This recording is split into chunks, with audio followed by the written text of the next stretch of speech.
Do you have a passport, Angus?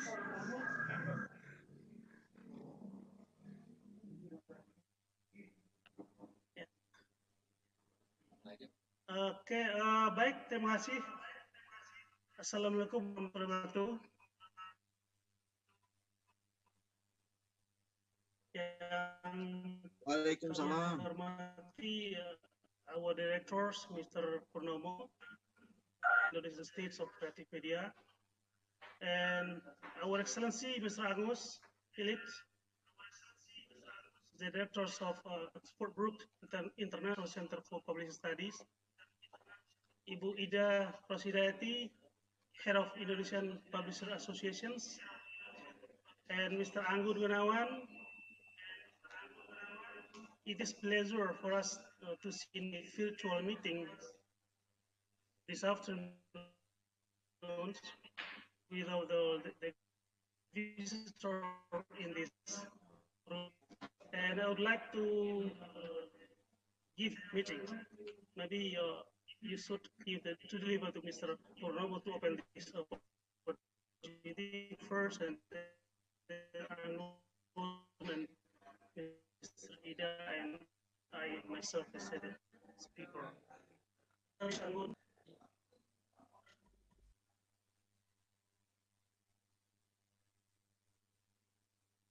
Well, Assalamualaikum warahmatullahi wabarakatuh, Bapak Ibu semuanya. And I'm so very happy this afternoon because we conduct maybe a wonderful international webinar with the Angus Phillips from Oxford Brookes University, and also with Ibu Rosidayati Rozalina, the president of Indonesian Publisher Association, and also Pak Purnomo Ananto, the director of Polimedia Jakarta, and also the last speaker will be Pak Zalzulifa from Polimedia Jakarta. Well, our topic today is the importance of publishing studies in the academic world and industry.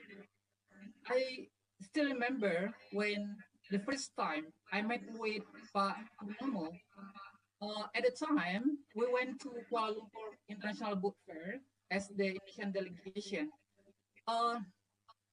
It very surprise for me because previously I didn't know there is the publishing program in Indonesia, but I know in Malaysia, in University Malaya and the other universities, they have a kind of the publishing program. And that's why when I was selected as the LPDP awardee, the scholarship presented by the Minister of Finance of Indonesia, I talked to the interviews that I want to build the publishing program in Indonesia. And at the time in Kuala Lumpur, I said to Pak Purnomo that after building my publishing business, maybe after 10 years, I want to build maybe the School of Publishing. But Pak Purnomo at the time said that in Indonesia, we have already had the publishing program in Polimedia. You can join us.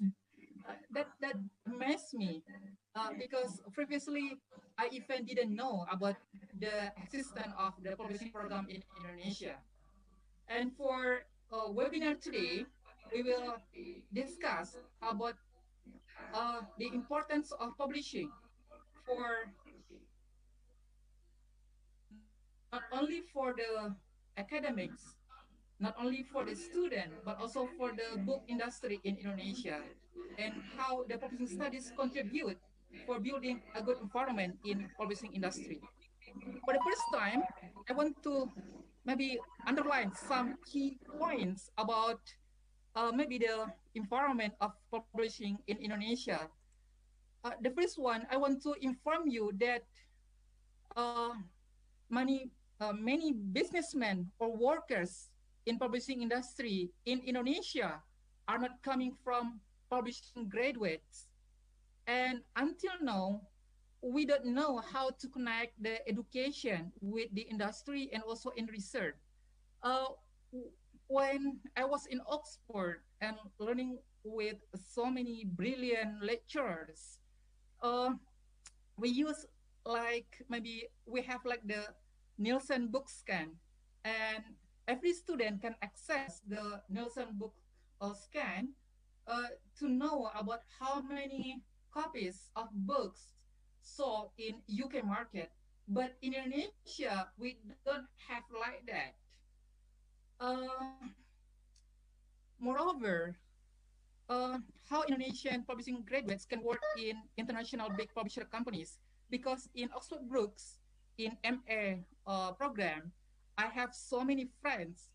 Before they get the diploma from Brookes, they can, uh, yeah, they were being accepted as the employees in many big international companies such as OUP or Oxford University Press, uh, and Blackwell's, Tyler and Francis, and there are so many um, the big companies accepted the alumni of the Oxford Brookes University.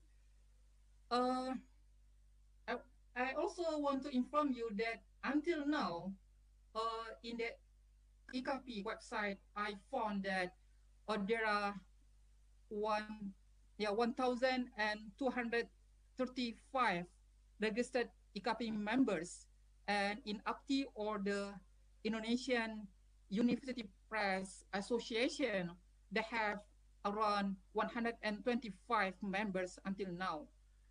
Uh, okay, I don't want to speak long because we have five speakers for today webinar, and I will start with our first speaker in this afternoon seminar. I would like to invite Mr. Dr. Purnomo Ananto, MM.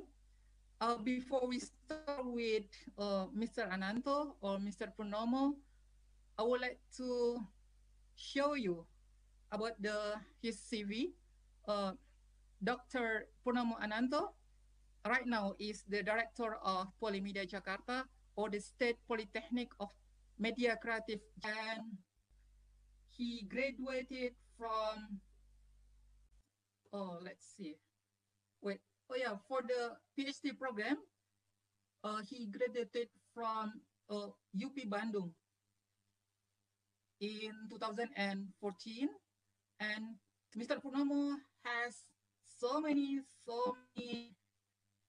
international experience because he traveled to so many countries such as Singapore, Australia, Philippines, Malaysia, Australia, Thailand, Myanmar, France, Japan, Netherlands, Hong Kong, Taiwan, China, Saudi Arabia, Germany, and also Italy. Yeah, so many international experience owned by the Mr. Purnomo. Okay, ladies and gentlemen, for the first speaker, we will go to Mr. Purnomo Ananto that will present the topic about the existence and the future of publishing program in Indonesia higher education. And for Mr. Purnomo, time is yours.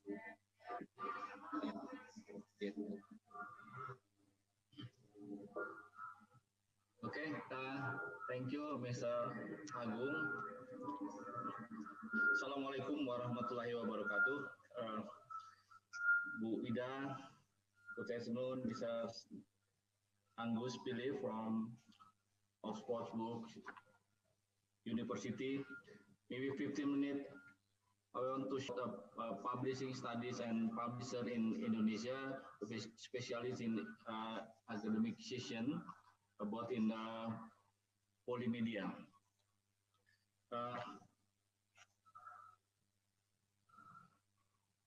if you know, in publishing, we have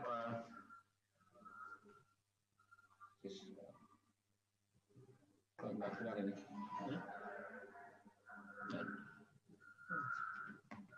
Nggak keluar ini. Ke bawahnya. Langsung share aja, dibesarin aja. Apa ini aja langsung di. Kenapa? Ini Pak, mau diturunin akses ya.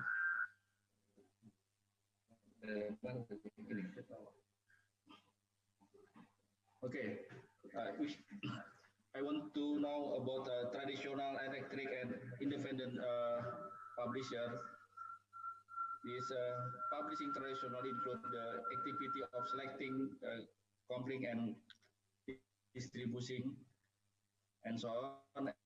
And electric publishing began to develop the internet. This affect product output as well as the sales value chain, and so on. And self-publishing publisher facilities read and publish their own work by printing on demand (VOD), and this help building to writers publish and market the work without having to submit to major publishing. This is just to prepare this presentation. And then how about publishing studies in Indonesia? In Indonesia, just want to higher education. It is a state Politeknik of Kreatif Media or Polimedia is one of the vocational state university in Indonesia under Ministry of Education and Culture of Republic Indonesia, which was established on October 8, 2008.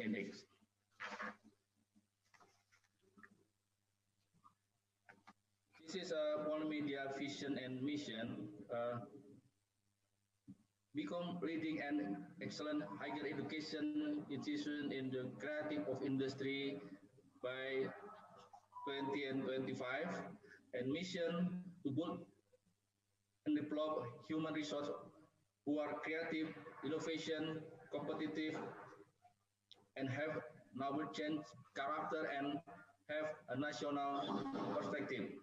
To create two educational program, the creative industry based on production and entrepreneurship.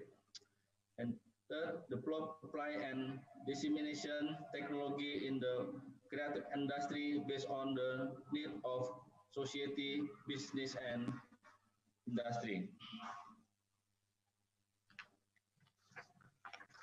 In Polimedia, we have a publishing study program.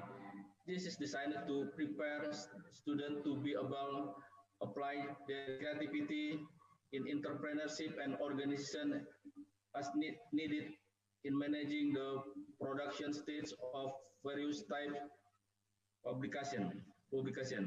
Graduates of this program are able to create editing and writing creation for the creative industry need of publishing, advertising, television, broadcasting, game, video, film, performing arts, and the art.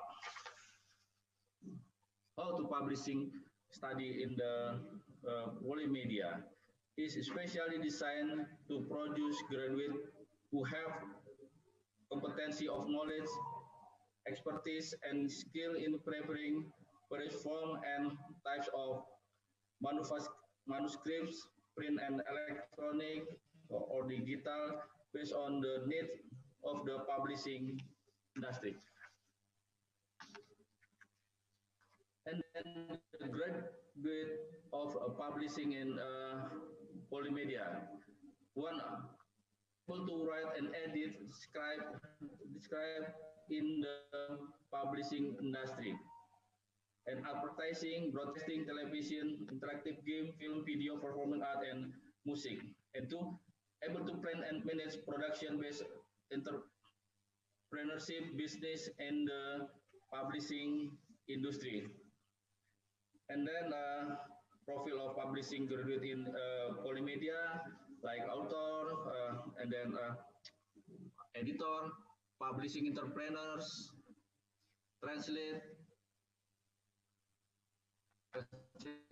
and then reporter. This is for example, the profile of publishing graduate in the Polimedia.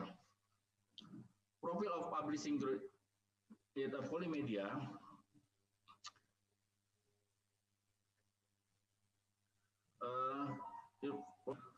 is number one, highest in book publishing. Every year, there are at least 30,000 books title published in Indonesia and in ASEAN and higher. This is, for example, data from ASEAN country. And regulation, the law number 3 of 2017 concerning bookkeeping system, and then 19 the government regulation of the number 75 concerning implementation regulation of law number 3 of 2017 concerning book system. How the law of number 3 of the year, this is the book system in national Indonesia.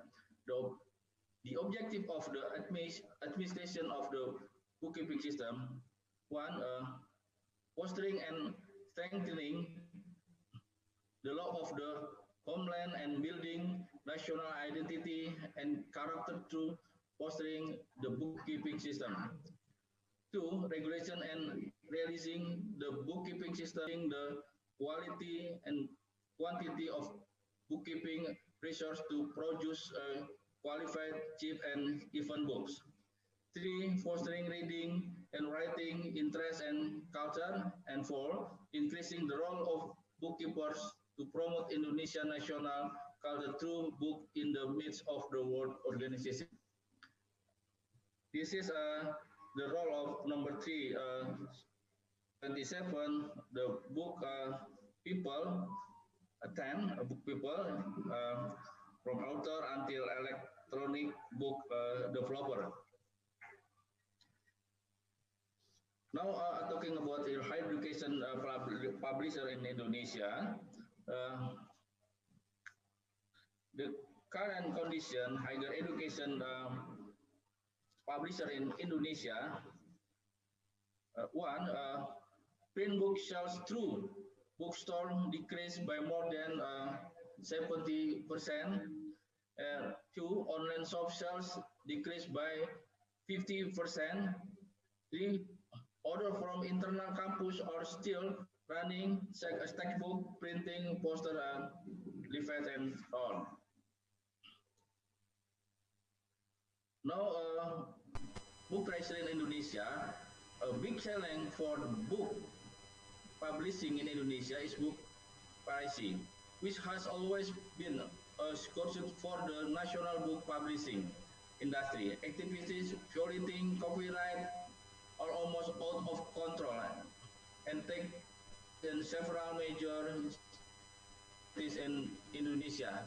This is a big problem in Indonesia. No, just university press, but also maybe Ibu Ida can explain about publisher in Indonesia. And then conclusion,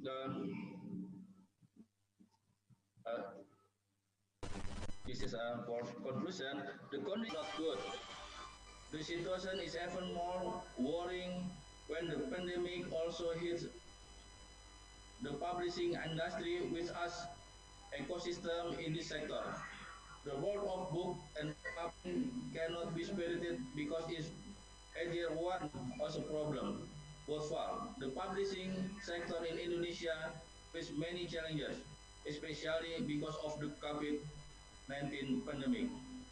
Two, the academic publishing in Indonesia still need to be improved to the highest level of academic or vocational education to encourage an increase in the publishing industry in Indonesia. this is my presentation. Thank you very much for your attention. Time to Angus, the moderator. Thank you very much.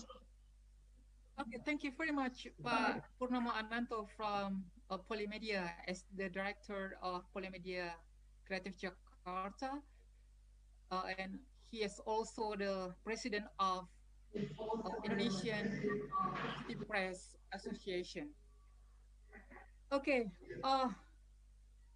Pak Purnomo has highlighted about the condition publishing studies in Indonesia, and he mentioned about maybe the jobs that get by the graduates of publishing studies in Polimedia Jakarta, such as being the editor, being the translator, reporter, and etc. For the next speaker, I want to invite Ibu Rosidayati Rozalina, because we want to know about the businessman perspective about the book industry in Indonesia, because previously we had know about the perspective from the Polimedia as the higher education, the only one institution in Indonesia that provide the publishing program. Before we start, I would like to present you about the Ibu Ida's CV. Ibu Insinyur Hajah Rosidayati Rozalina MM graduated from the ITB or Bandung Institute of Technology, Department of Industrial Engineering, graduated in 1990, and he continued to master degree in STMB Telkom or the College of Management Bandung atau STMB Telkom for obtaining the Master of Management in, and she graduated in 2009. Right now, Ibu Ida is the president of Indonesian Publisher Association, and surprisingly, in this pandemic time, Ibu Ida established the new company, namely PT Mekar Cipta Lestari as the director. And also, in this year, Ibu Ida was appointed as the Public Relations and Communication Committee for the International Publisher Association World Congress that will be conducted next 2 years in 2022. Okay, Ibu Ida will talk about the book industry needs on publishing studies graduates, and Bu Ida's presentation will give us like maybe a brief map about how the book industry or the companies need about the publishing studies graduates in Indonesia. And Bu Ida, time is yours. Okay, thank you, Mr. Anggun Gunawan, as the moderator. Pak Purnomo and also Pak Zalzulifa, and Mr. Angus Phillips. Yeah, good afternoon, everyone. I'm happy to be here in this international webinar.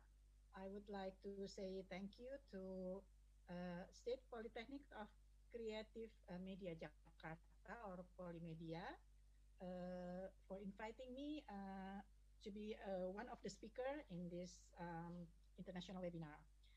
It's really a great honor for me to be here and in this international webinar.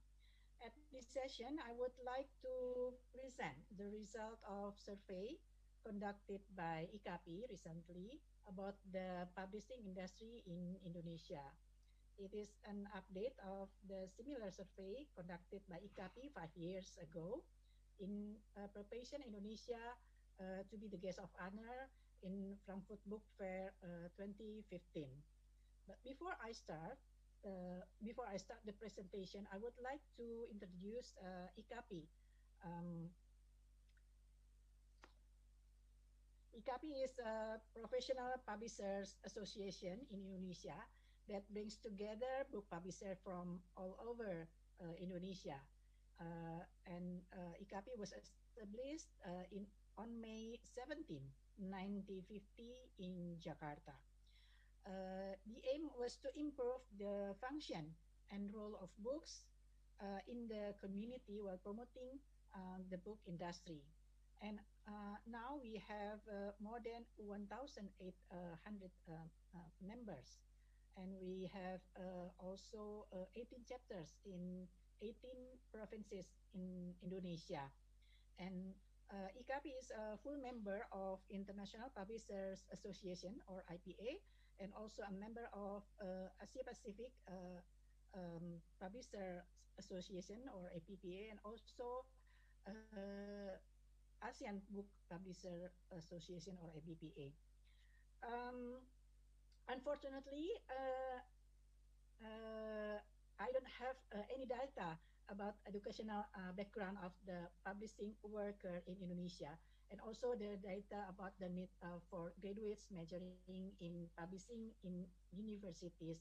But I hope my presentation will give a big picture of publishing in industry in Indonesia, and so all of you can understand the demand for graduate majoring in publishing. Currently in Indonesia, there are around 2,000 large and small publishing companies spread across all major islands in Indonesia. The majority are in Java and Bali, with approximately 88%, and then 7% in Sumatra, while 2% are in Kalimantan and Sulawesi and Papua, respectively. The majority of publishing houses, or around 45%, publishes more than one genre, while other publishers prefer more specialized genres such as academic books, religious books, educational books, and children books. Of the total number of publishers in Indonesia, 1,821 members of IKAPI. The rest are non-member or join in another publishers association like APPTI, Association of University Press. Their non-membership is indicated by the absence of a statement as a member of IKAPI on their prelim book pages. Referring to the data of IKAPI members in 2015, there is a very significant increase of membership from 1,328 in 2015 to 1,821 in 2019. This means there are 493 new memberships in a period of 4 years. The majority of this number are from Java, especially from East Java, West Java, Jakarta, and Central Java. And outside Java shows the rapid growth of publishing houses spread in North Sumatra, South Sulawesi, Bali, and West Sumatra. Based on the survey, out of 1,821 IKAPI members, there are 800 publishers who are still active publishing new books in 2019, with a balanced proportion between publishers who were members before 2015 and those who were members after 2015. A total of 240 publishers are concentrated on selling their books from the previous years or publishing very selective new titles. Unfortunately, we noted that there are more than 700 members who have not actively publish books anymore or have moved to other business fields, even though they are still registered as members of IKAPI. Inactive members are mostly based in Jakarta, reaching nearly 250 publishers. This is followed by West Java, Central Java, and East Java. In general, publishers outside Java are still in the active members category because there are mostly publishers incorporated with university and higher education institutions who regularly publish books by their teaching staff. In the last 5 years, there has been social and economic instability that has affected many business sectors in Indonesia. Even before the COVID-19 pandemic occurred, there has been a decreasing 10 to 15% number of books printed since the last 3 years. The decrease is experienced by nearly 75% of publishers, especially publishers of school books, college textbook, and general reference books.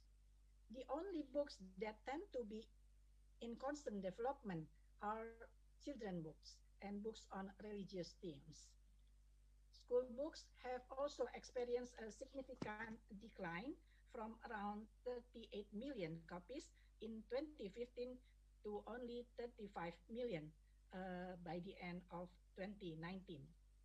This decline occurred due to the merging of teaching materials in basic education from unit to thematic, thereby reducing the number of book titles and decreasing book purchases by public school and private publishers due to the availability of electronic books provided by the government. The uh, estimated number of book circulation published in 2015 is around 102 million copies. This number dropped dramatically in 2019 to only 94 million copies. Based on the data from Gramedia bookstores, non-Gramedia, and direct sales, there has been a crucial decline of 8 million copies in 4 years, and around 3 million of them are school textbook. Uh, the rest, this deduction come from academic textbooks, general reference books, and other types of books. Of the 94 million copies printed in 2019, the average market absorbed in 2019 is only 65%.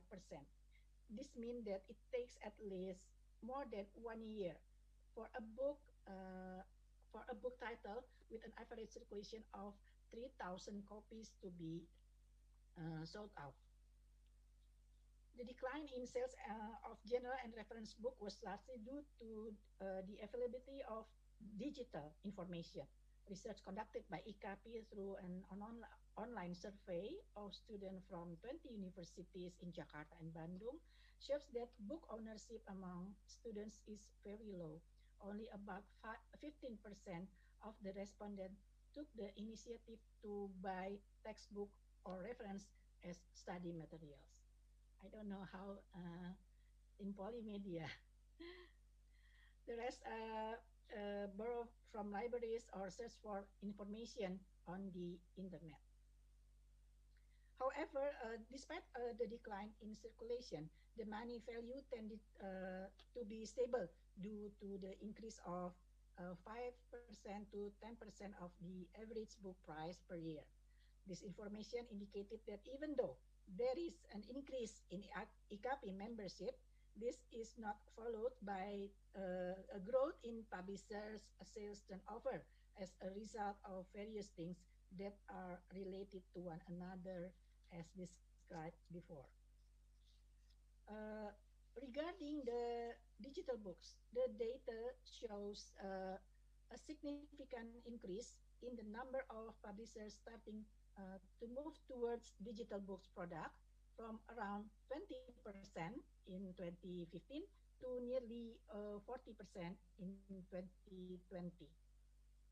Digital books here are still in PDF format. only textbook publisher and foreign language reference books that have used multi platform performance, namely a combination of text, audio, video, and external access to the YouTube platform. The remaining 60% still hold on with conventional book products. Although there has been an increasing number of publishers who have provided digital formats for their books, in terms of sales turnover, the contribution of digital books to book sales has not shown a significant number. The survey shows that the contribution of this type of digital product only plays an average of 12% of the total sales. The reason is mainly due to the limited human resources that can navigate the sales of digital books, and also because most consumers are not familiar with this type of product.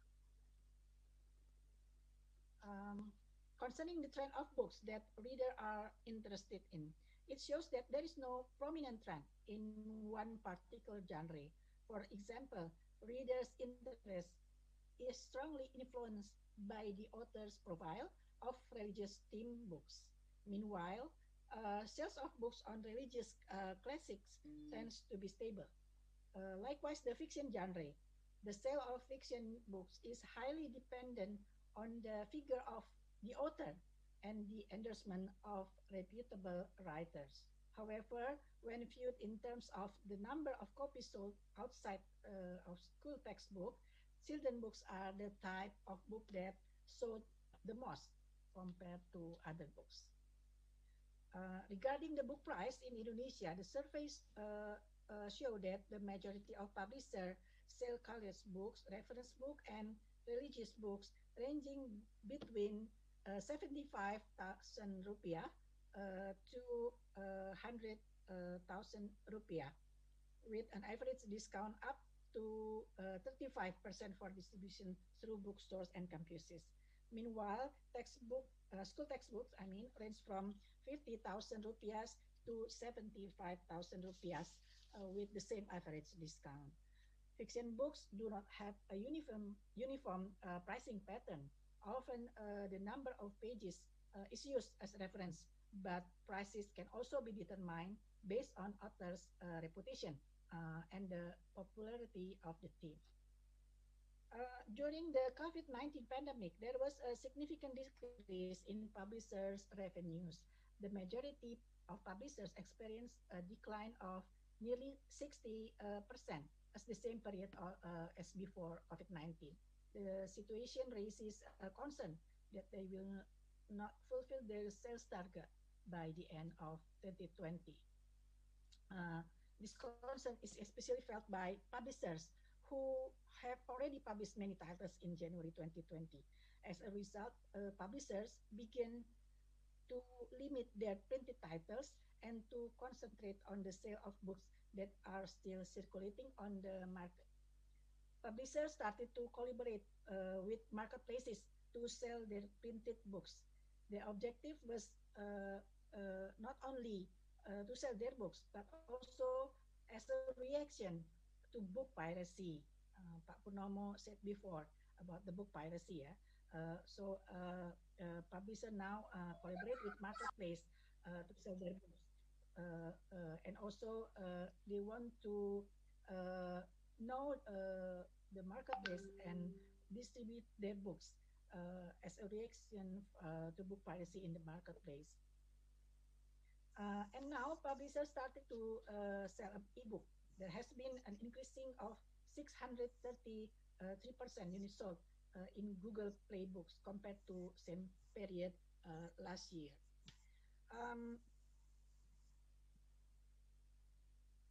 In educational books, during pandemic sales of physical books, during pandemic, sales of physical books dropped 30% to 40%. But now there are a lot of initiatives such as enhancement of ebook format from PDF to interactive. IKAPI has taken proactive steps to help publishers to deal with this situation.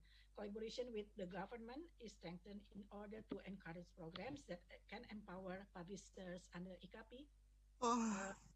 And IKAPI also runs a digital exhibition so that books from publishers can still be purchased by public through the marketplace. And last but not least, IKAPI continues to convey the hope of publishers so the book purchase project by the government can continue and hopefully the publishers will navigate the way in the current market amid the uncertainty of pandemic.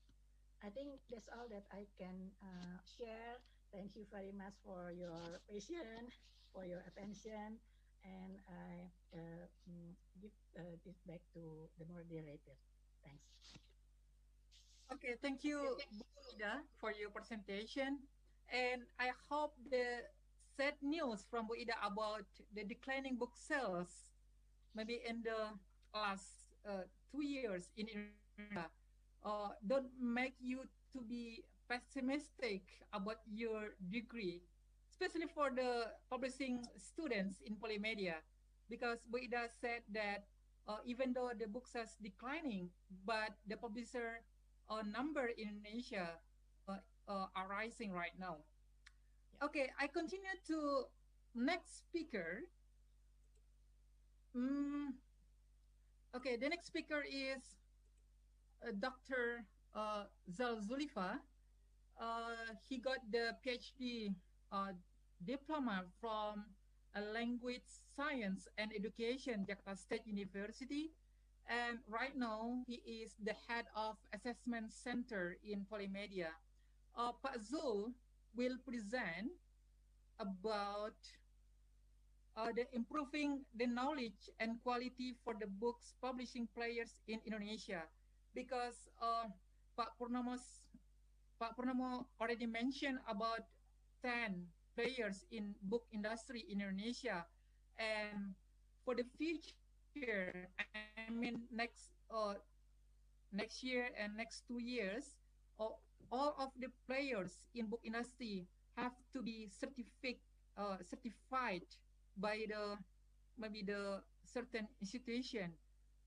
If you are the writer, you have get the certificate from the institution, and that's why for this session, Pak Zul will inform you about what is the certification for the publishing players in Indonesia. Pak Zul, time is yours. Thank you, Mr. Gunawan. First of all, let me say a thank to Angus who joined in this meeting. It's a long time ago when I met Angus in Oxford, 2008, when I was having a benchmarking visit. So I'm quite happy today that I could see Angus even virtual meeting, right? Because some said I still remember that I have translated in Kingdom's publishing competencies. So we try to modify based on the Indonesian culture and heritage. So I would like to explain to you about the functions of assessment center at the State Politeknik of Kreatif Media by entitling my presentations improving the and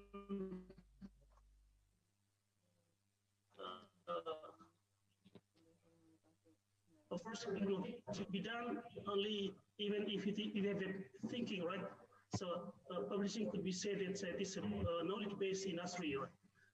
Let me try to explain to you about this presentation. This is my this as assessment. Yeah.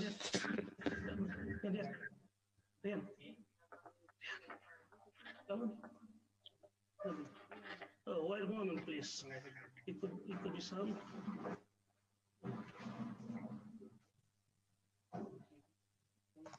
Right.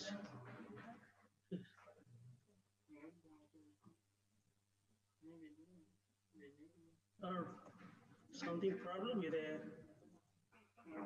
PowerPoint. Oh,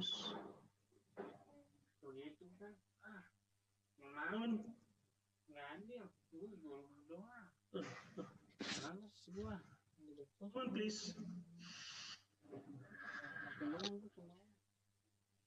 This is the visions of our assessment center at the State Politeknik of Polimedia to become a leading and professional certification and assessment center in the creative industry. With the missions, there are 3 missions. The first, assisting institutions in measuring the level of achievement of student competencies. And the second, of course, helping to ensure the link and match between the competencies of graduates of students with the competencies demands of the creative media industry. Of course, we win here the graduate from the Polimedia, right?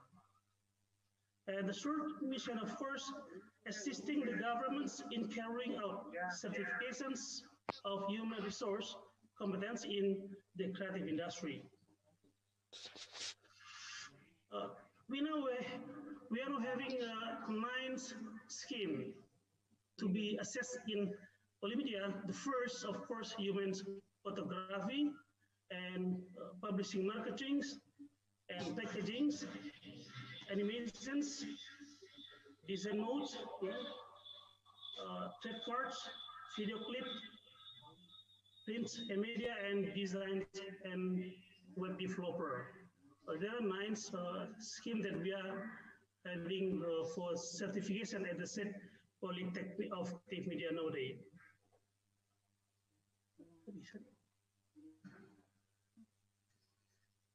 Right, so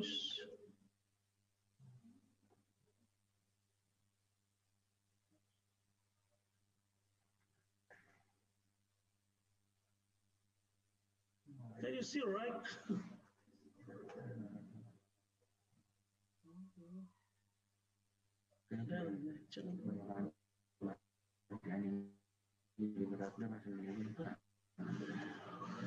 To this seminar, yeah, we call it international. The importance of publishing studies, the collaboration between Poly Oxford, and so the relationship in the media and his kingdom, and maybe the publishing can hold the words.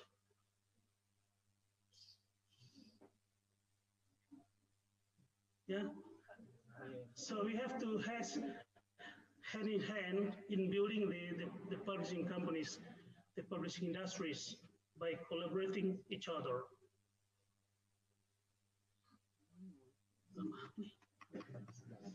All right. Now, as you know, we try to learn international worldwide. Yeah.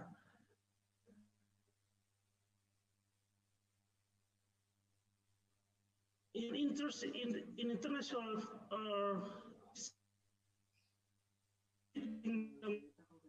publisher units of competence, there are design, editorial management, design, editing, production, and marketing and sales. Yeah. And unit of competence, the first define the vision and business strategy, develop book and publishing package, edit book, promote book, distribute book, manage information, manage track and contract, manage physical resources, demonstrate communication interpersonal skill and demonstrate personal skill.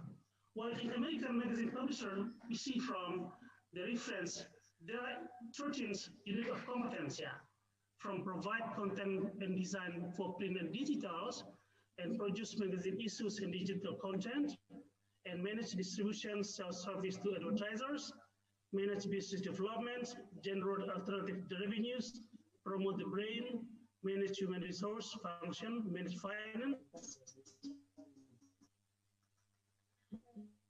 manage business operation, and comply with the lesson skill, and the last one, demonstrate interpersonal and communication skill. While we are having in Indonesia, we call it SKKNI for the book publishing competence. We have also 9 units of competence, yeah. Let me say it's menerapkan strategi penerbitan naskah, menyelesaikan naskah, membuat penerbitan buku, menyedia proses penelitian naskah, menyedia proses desain buku, menyiapkan proses pencetak dan pengadaan buku, membuat perencanaan finansial penerbitan buku, dan membuat perencanaan promosi buku, serta terakhir membuat perencanaan penjualan buku. Those are competencies that we can modify based on the industrial needs in Indonesia. So I would suggest to these funds.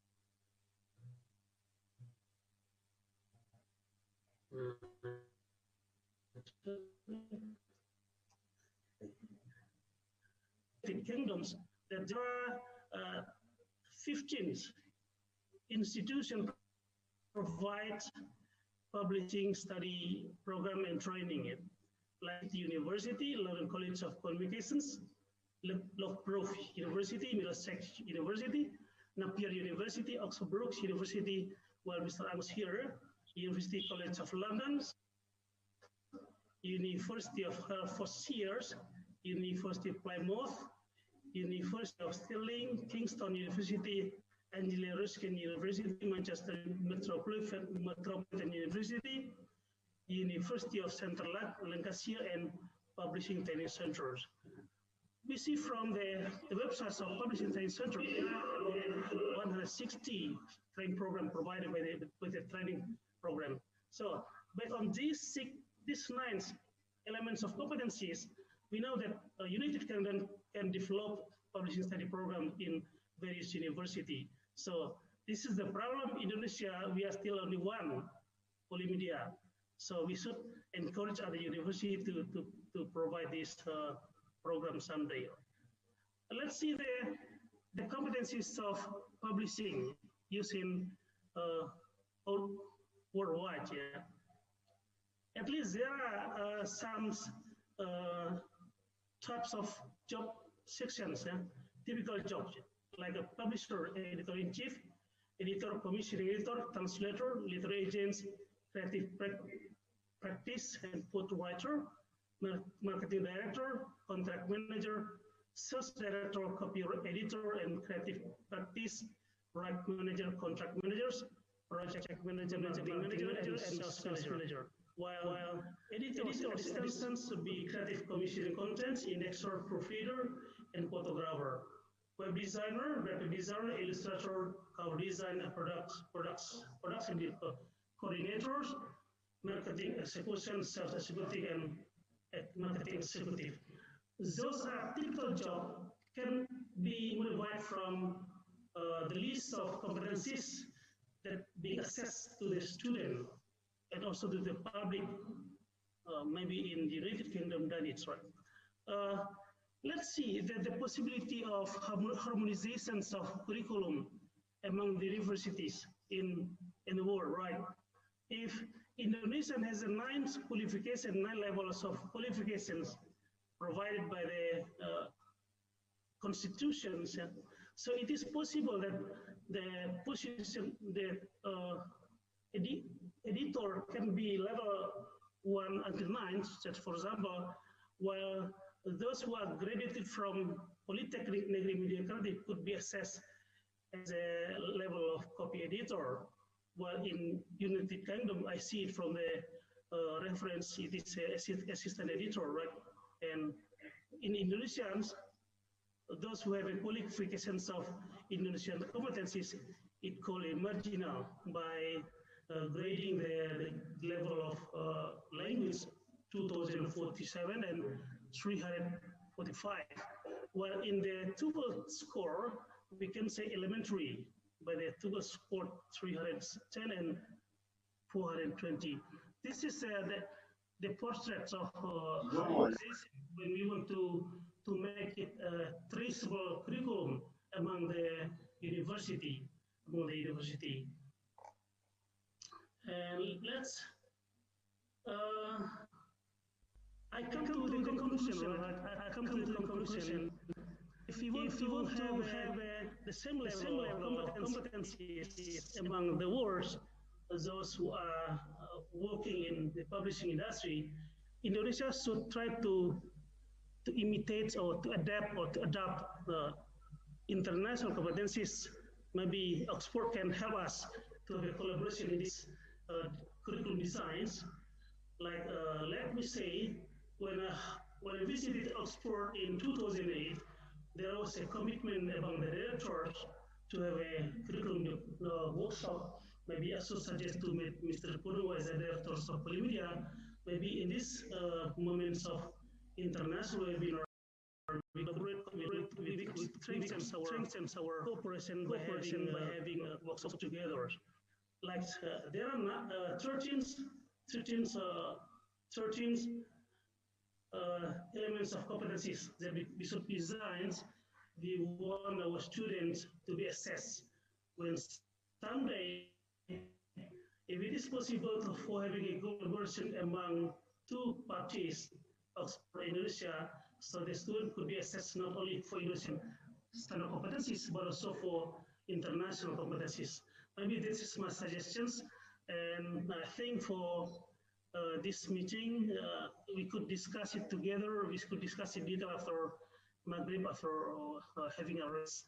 And thank you, Mr. Angus. There is my presentation. Discussion and elaboration after Maghrib. Okay, thank you, Pak Zalzulifa. Ladies and gentlemen, I would like to remind you, if you have any question about the topic in this seminar, you can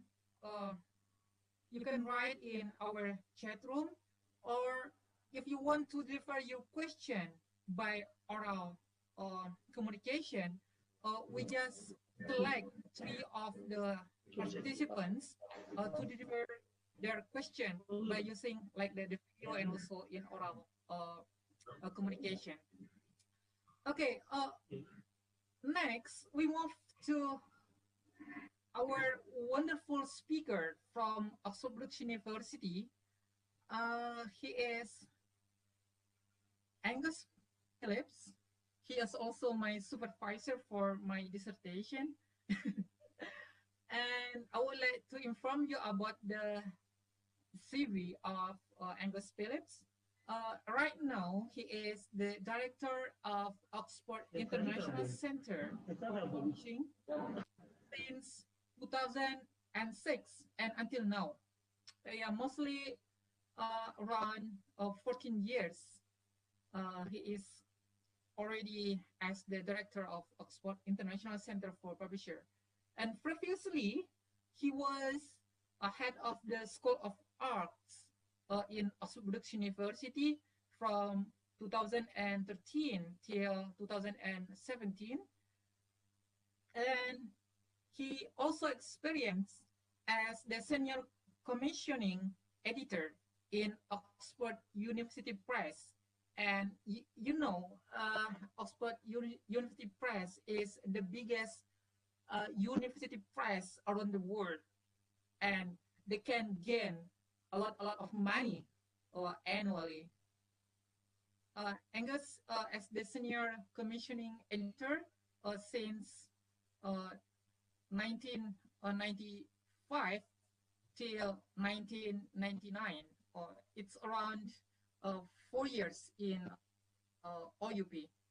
And for his education, interestingly, Angus had the BA of Philosophy and Politics and Economics from University of Oxford. He graduated in 1982, a long time ago. You know, in Indonesia, we also have the student there in BA Philosophy, Politics, and Economics, and I think you know, the famous one, the singer and also the artist of Indonesia. She is the Maudi Ayunda. and right now she is in the Stanford University for continuing her master degree.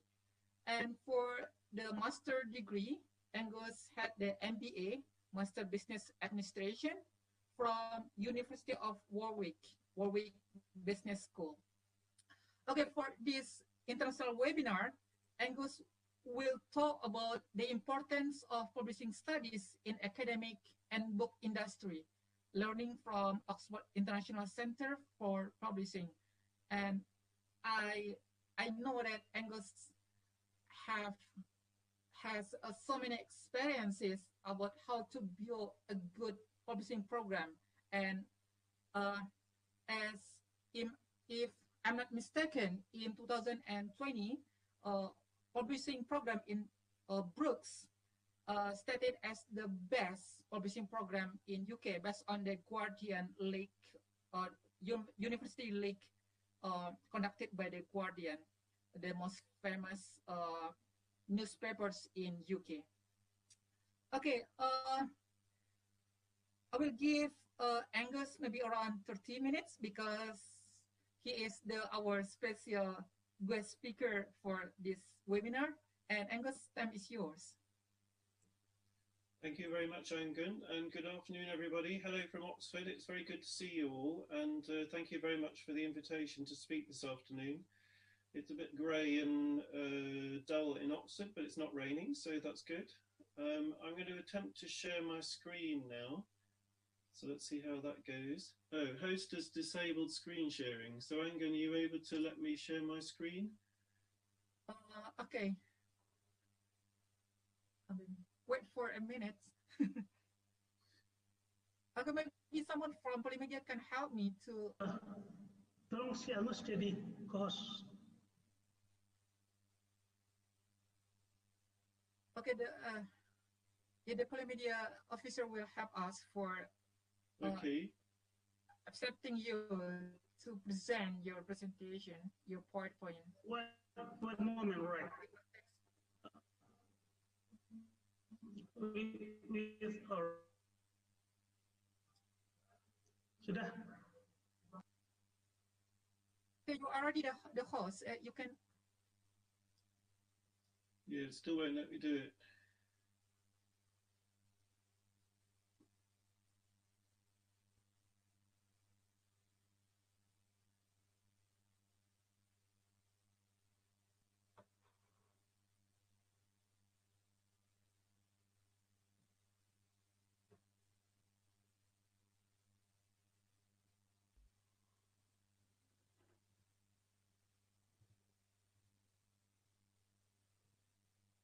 Oh, okay, I'm going to try now.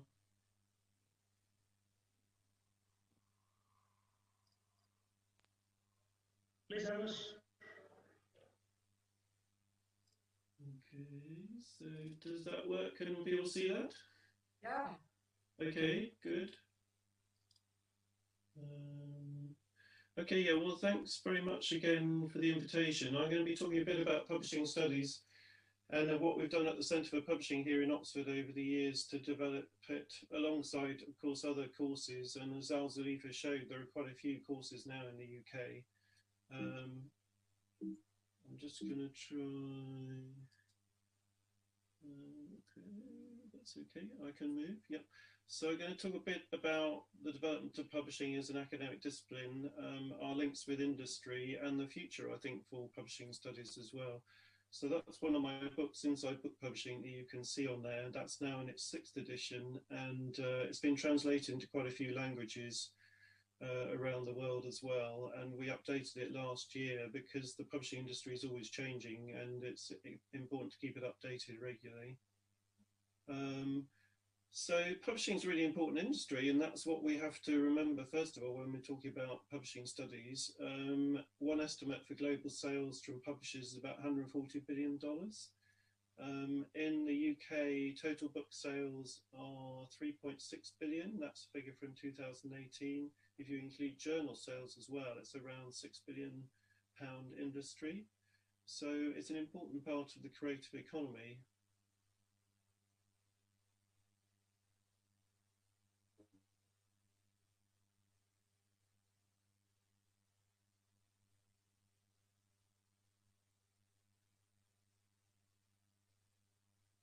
on British books, so that shows you the importance of British book publishing.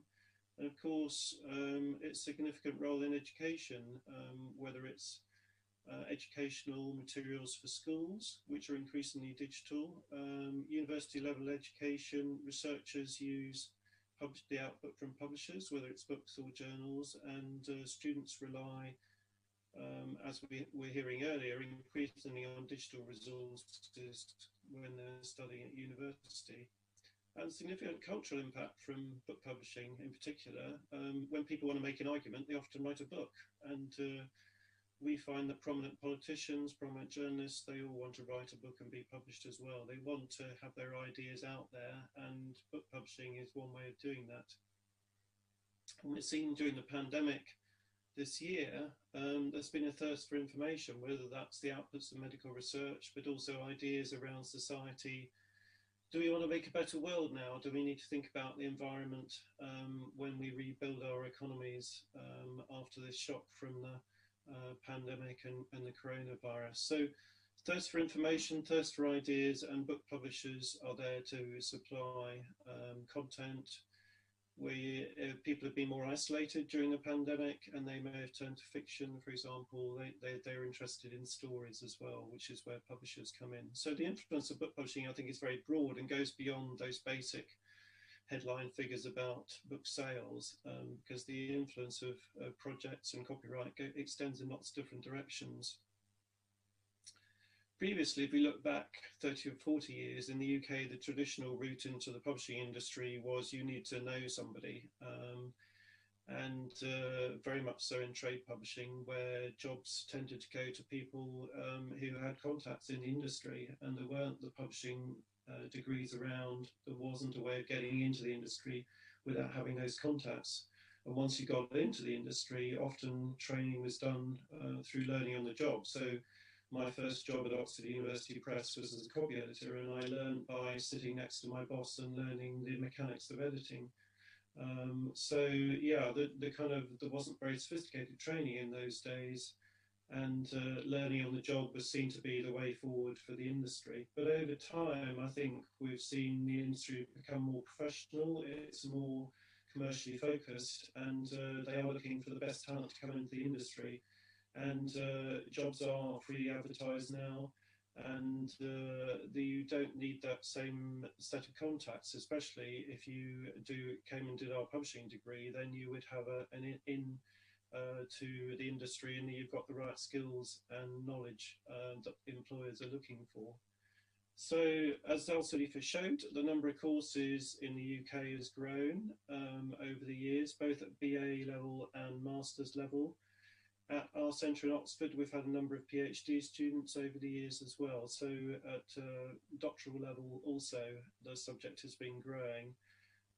Angus is one of our students who's graduating, and I'm looking forward to seeing the final draft of his dissertation shortly. But we have high quality students come to Oxford from all over the world, and typically we have maybe 20 to 25 different nationalities come and study on our programme in Oxford. High rates of employability. It's obviously slower now during the pandemic because publishers' offices are not necessarily open again.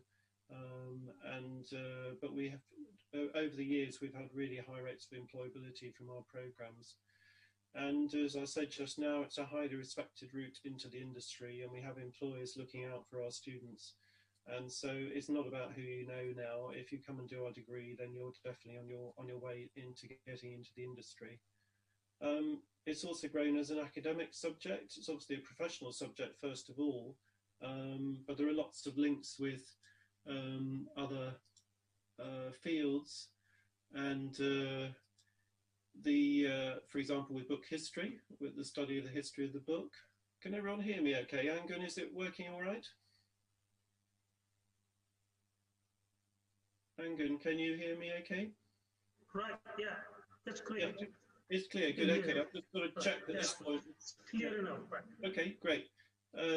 Yeah, so book history, study of the history book, and we've got two researchers in the area of book history working in the centre. Literature, often publishing studies is connected with literature departments. Obviously media, as being an important part of media studies, and also information science that links in quite nicely there.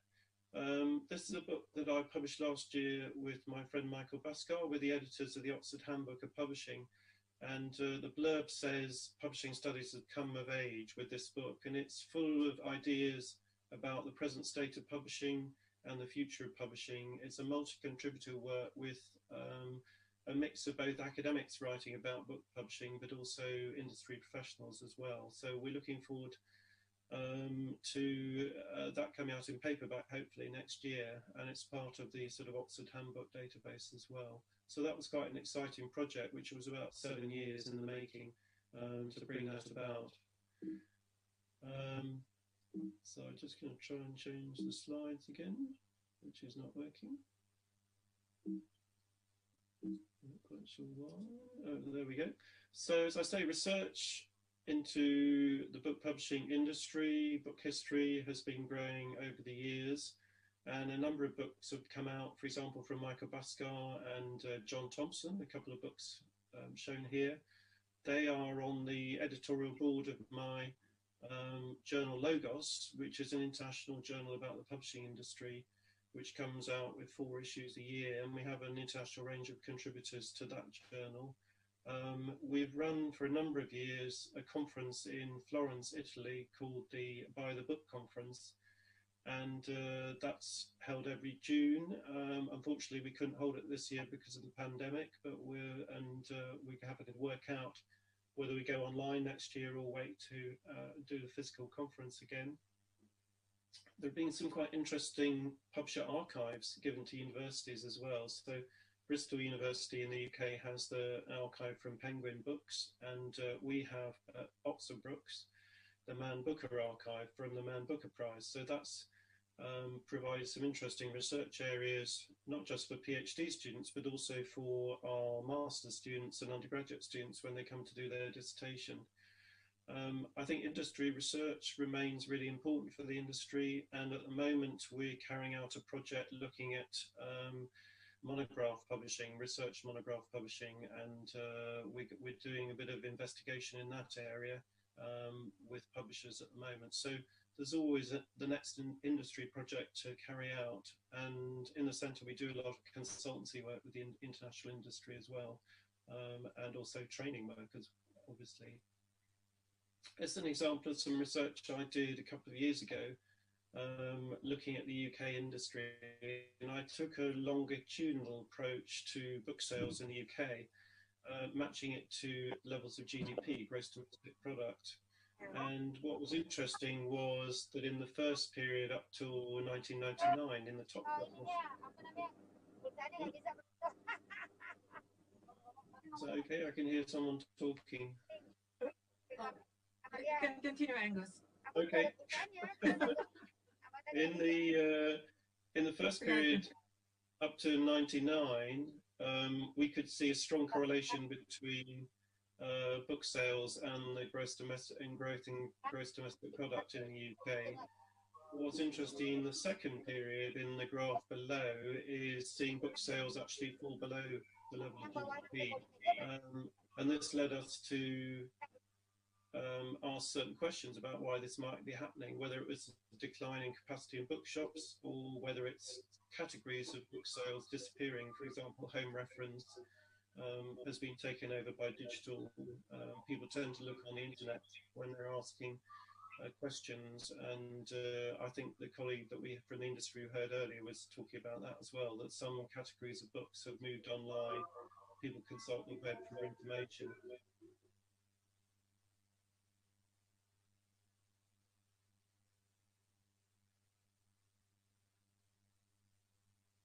With the present pandemic and how that's affected book sales over a period of time.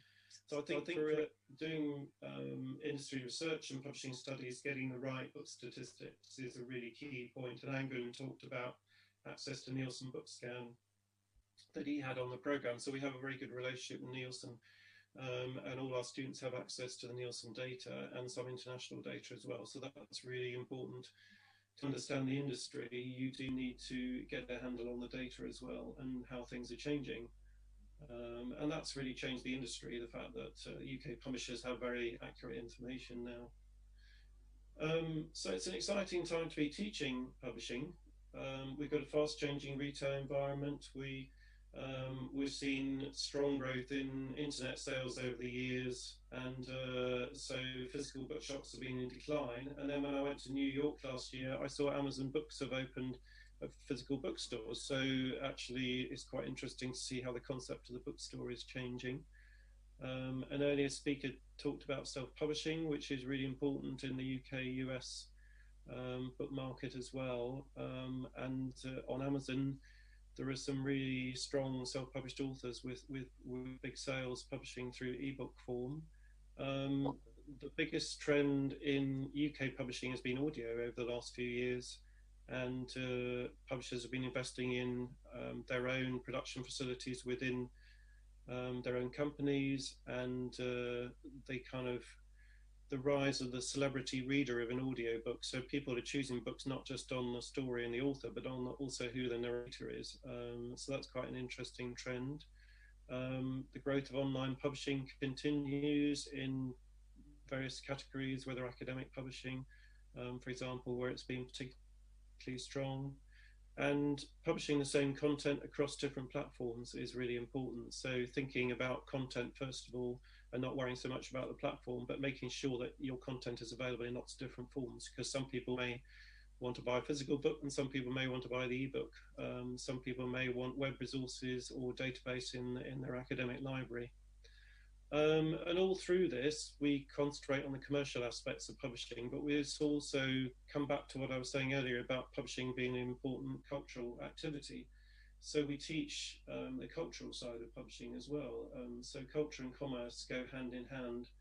And often in countries, there's government support for book publishing because they can see how important it is for society to have that government support.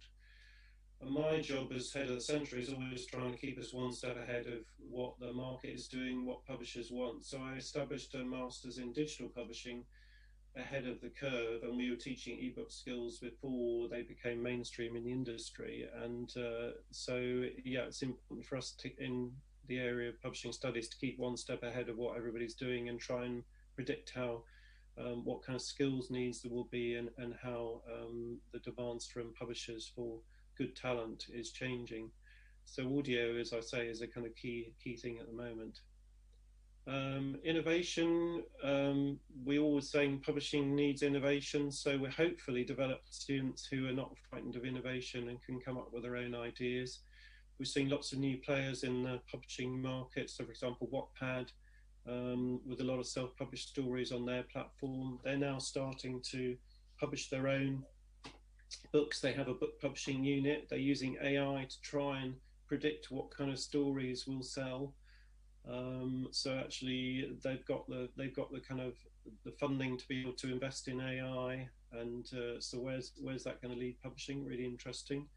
New business models, crowdfunding, crowdsourcing, and there've been some really successful stories published, like Goodnight Stories for Rebel Girls, which was originally a crowdfunded project until it was taken up by a mainstream publisher.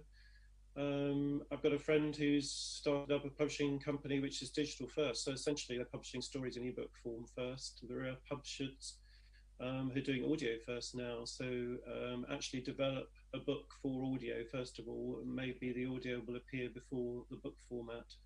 And a lot of disintermediation, this long word that we often use when we're talking about publishing, are the players in the middle, whether they're smaller bookshops or publishers might be disintermediated by self-publishing authors as well. So a lot of change in the market makes it very exciting to be teaching publishing, getting the students to think about becoming possibly entrepreneurs themselves and starting up their own businesses. So in the Oxford International Centre for Publishing, we, as you've seen, we publish about the industry, past and present. We carry on our work in the industry, whether it's through consultancy and training work. And we've done a lot of consultancy work over the years with international publishers. we have an extensive alumni network now, and I worked out last year that we've got over 150 of our students now working at Oxford University Press. So that's just one publisher where we've got a lot of our students, and that's a similar story at other publishing houses. And there was a Publisher Association study in the UK last year. They did a survey of 10,000 people in the industry and asked them which university they had attended.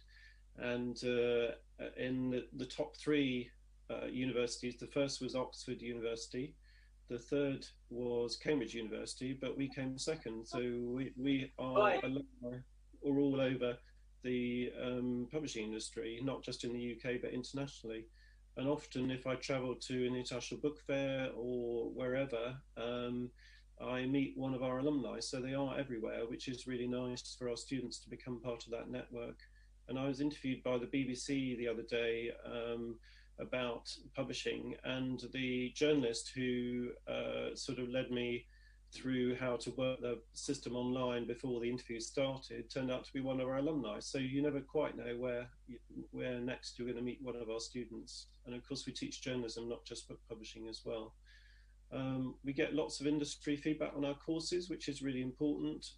If you go on our website, you can see we've got an amazing publishing advisory board with senior figures from book publishing who advise us about the content of our courses. So if we're going to change things, we do a presentation to the board first of all and get their feedback to make sure that we're doing the right things. And we're always looking to get their advice and input into what we're doing.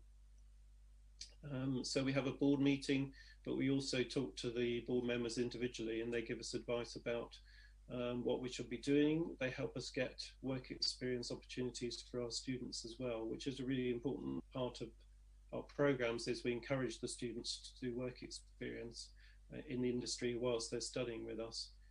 We've got amazing international links, which I think also helps the courses.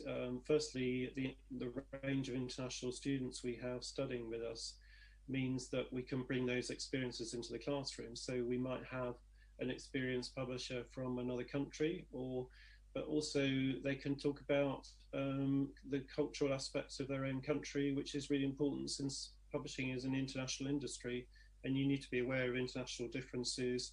For example, covers are different from country to country, and often a book cover that works in one market won't work in another. Book formats are different in other markets as well. So these are all kind of fascinating international aspects of our program that we can bring in, not just in our teaching, but also from having an international class. We have a range of links with European universities where our students can go on exchange, particularly the undergraduate students. The conference we do in Florence every year is in partnership with the Sorbonne University in Paris and the University of Ljubljana in Slovenia. So that's been a really good international link. About 4 years ago, we started up a Confucius Institute at the university, which has a focus on book publishing. So we've got really strong links in China, and our partner is not a university in China, but actually a leading publisher in Beijing. So that leads to opportunities for our students to learn about publishing in another country in quite a detailed way. And they can also study Chinese as part of our degrees as well. So they're actually getting that linguistic experience through the Institute. And I think that will lead to quite amazing opportunities as we go forward with that. For about 7 years, we ran a master's program in Moscow in Russia with the Moscow State University. And we probably trained about 300-400 students there over the years who are all working in book publishing in the Russian industry now. And that was a really good experience to, we did it around the degree in cooperation with the university there.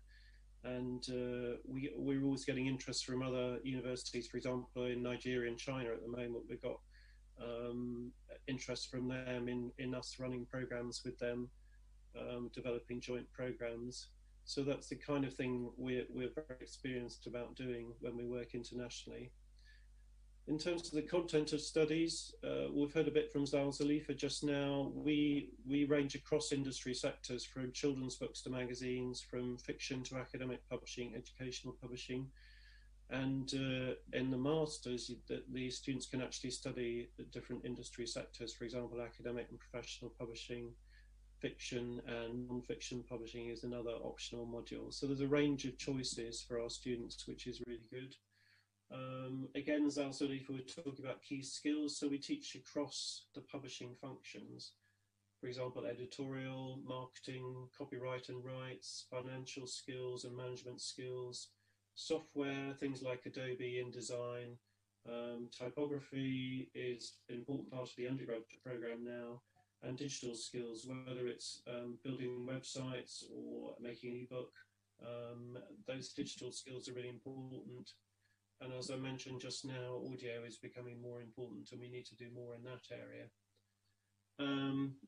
Transferable skills, really important. I think we saw them in Zalzulifa's presentation also, working on team working skills, presentation skills. So there's plenty of opportunity to work on team projects as part of our programs, and also to do practice doing presentations.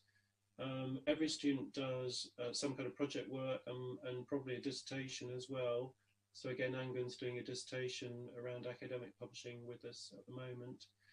And what that builds into is the real deep understanding of the industry with lots of analytical skills that will stand you in good stead when you're working in the industry.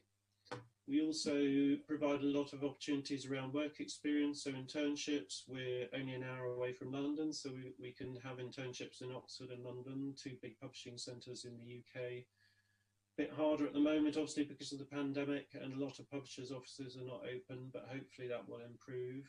We usually take students to international book fairs, so this week we would have been in Frankfurt with our students.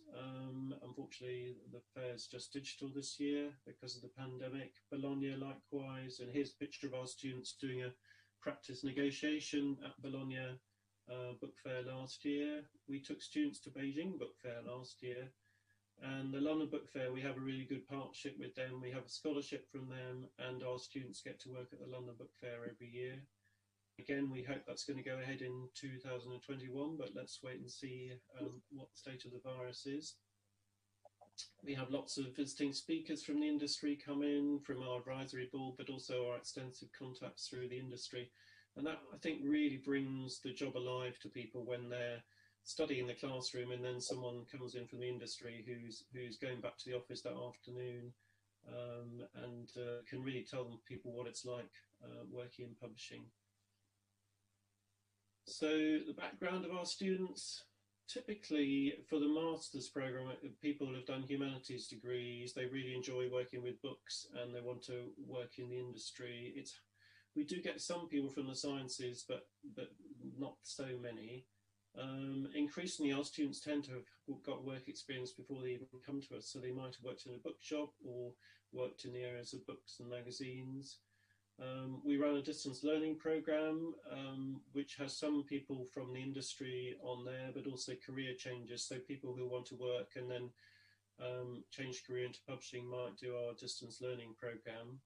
The undergraduate program, we get a whole range of students interested in publishing and journalism, and they can choose a pathway. So they could choose to concentrate on book publishing in their second year, or journalism, or they could keep their degree abroad. So there's quite a range of people on the undergraduate program.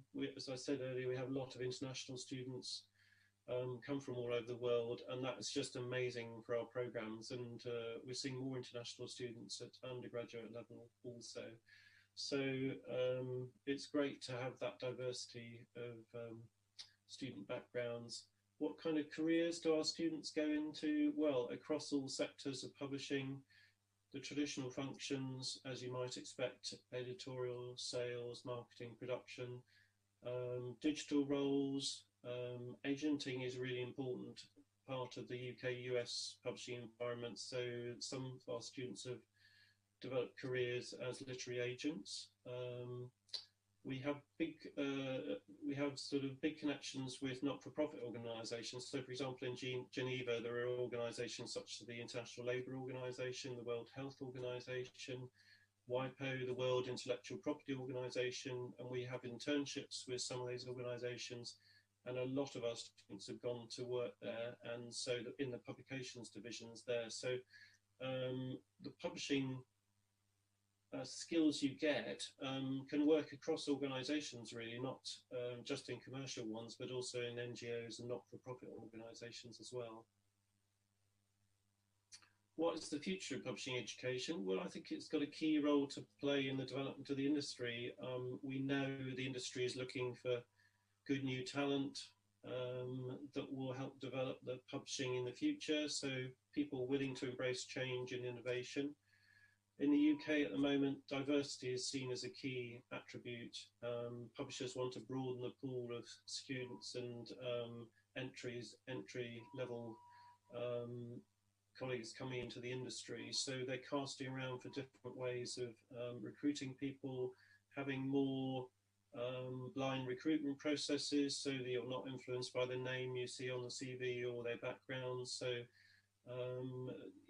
so early stages of filtering applications might take out the name of the applicant. They're looking for new skills around audio. Data, I think, is really important. Analytics of how do you analyze what's web traffic, sales data, pricing of ebooks, we know is very sensitive. Ebook sales are very sensitive to changing the price. So those kind of skills are really important. Publishers see publishing as an international business, so they want people who can embrace publishing as an international business. And I think we're seeing publishing education develop around the world now. There are a lot of courses in China, for example, across Europe, America. There are more courses now. Starting to see publishing education in South America. Africa, we're getting contacts from East and West Africa, asking about developing publishing courses. And there are all sorts of issues around the convergence of media. So actually having those digital skills, publishing the content in lots of different formats, having those multimedia skills is becoming important. And we need to build that into our publishing programs. Areas for research in the future, well, diversity, I was talking about just now. I think having really good book statistics in your market is really important so that you can understand how the industry is changing. And if you can get those point of sale data like we have from Nielsen in the UK, that really informs future publishing decisions. AI, how are we going to see AI change publishing from whether it's scouring the whole of academic research to find the answers to particular questions through to publishing new fiction created by AI. There are lots of different things we might be going to see happen there. How do we use data to make better publishing decisions? That's really important. Open access has come to journals. Will it come to academic books, and what does that mean? And then the whole sort of ecosystems of publishing. Piracy is a particular problem in some countries. You've got predatory journals in the area of journals publishing. So there are lots of issues to discuss and to research into. I think I've had my 30 minutes, so thank you very much for your kind attention, and I'll be very happy to take questions in a little while. If I hand back to Angus. Okay, thank you, Angus, for your wonderful presentation. And right now we are already in the end of the first session in this webinar. I have collected so many questions for our participants, more than 10 questions, and I will deliver the question to the speakers after break. And okay, I think that it is enough for the first session. Please don't leave this meeting room because we will continue our webinar after taking a break, maybe around 45 minutes, and we will meet again at 6:15 Indonesian time, or maybe 12:15 in UK time. I think it's enough from me, and see you for next session in question and answer. Okay, thank you all.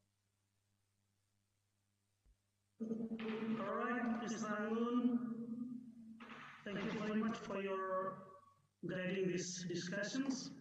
And for a moment, for the guests and all viewers of this Zooming, We are going to have a Maghrib prayer first, and after that, please join again and then having a question and answer with the resource persons.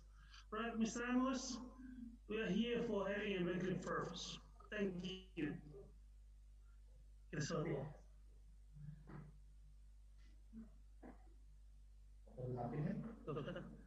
And maybe we are not going to cut off this Zoom. Please, please see some performance from the students of Polimedia and also few providers of the State Polytechnic of Kreatif Media. And then for those who want to have questions, please send to charge. And Mr. Angun will read all the questions and answer after Maghrib. Thank you.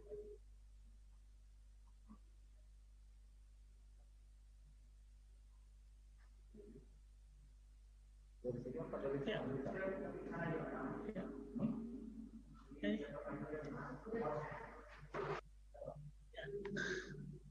Having a music.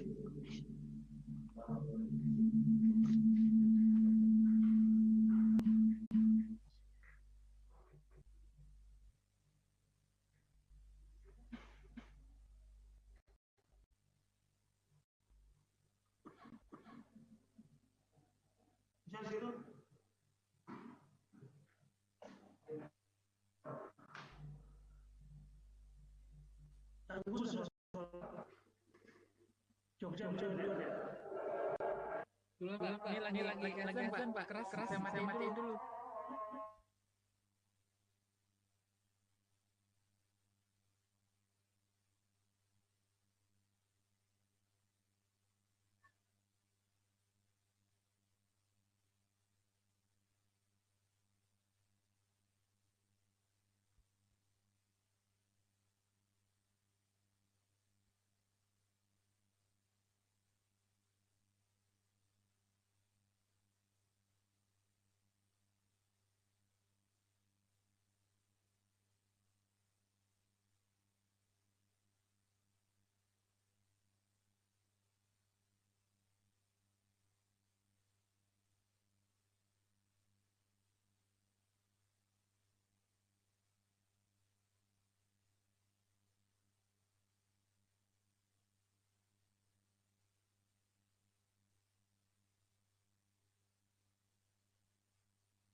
Mohon maaf, mungkin istirahat dulu ya, Isomai.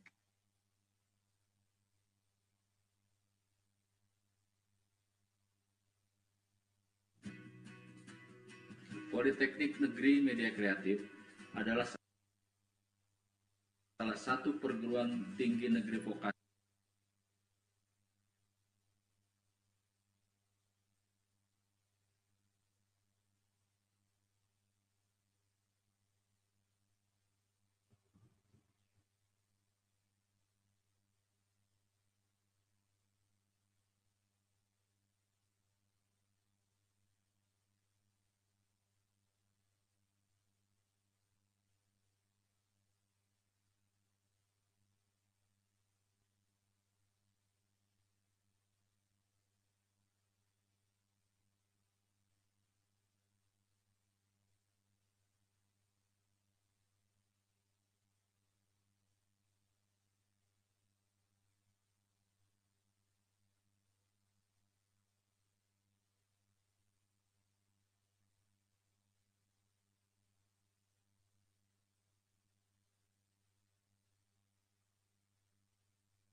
Media Kreatif adalah salah satu perguruan tinggi negeri vokasi di bawah Kementerian Riset, Teknologi, dan Pendidikan Tinggi yang fokus menciptakan lulusan yang adaptif dengan dunia usaha dan dunia industri, termasuk industri 4.0 yang sedang berlangsung saat ini.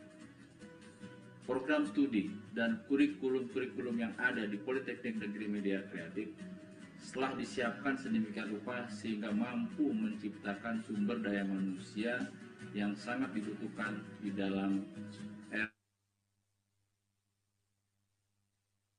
revolusi industri 4.0. Tantangan era revolusi industri 4.0 dijawab dengan kesiapan di setiap program studi.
194 bertahan nih.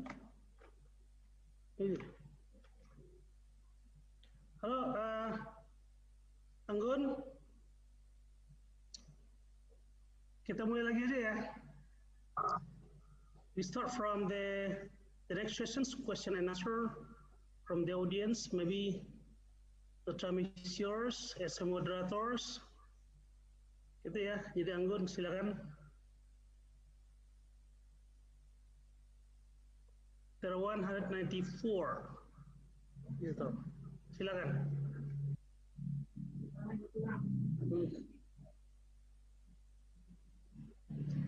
Suaranya Gun.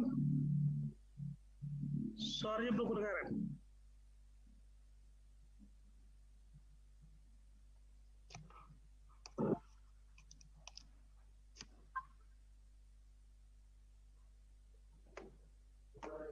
Suaranya belum.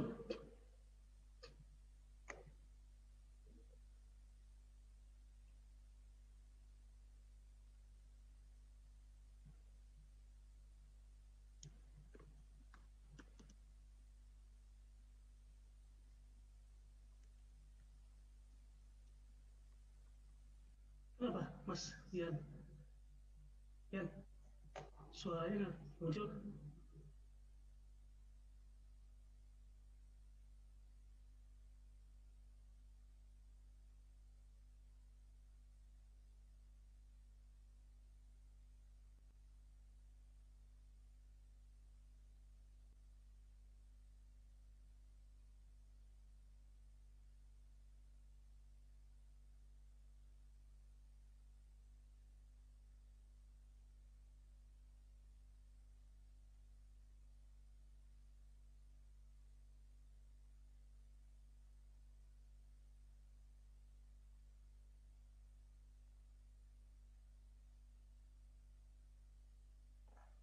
Anggun, coba suaranya nggak kedengaran.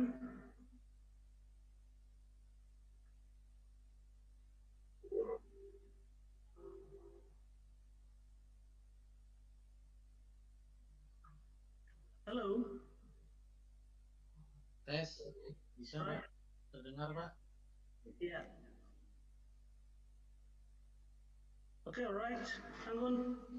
The time is yours to moderate this. Suaranya macet, Pak. Suaranya macet. No. Kenapa nih?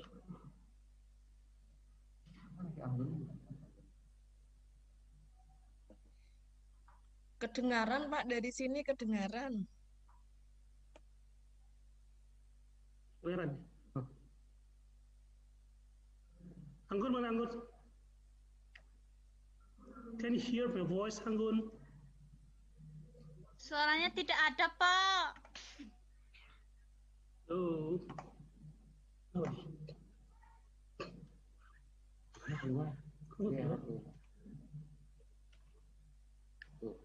Oh.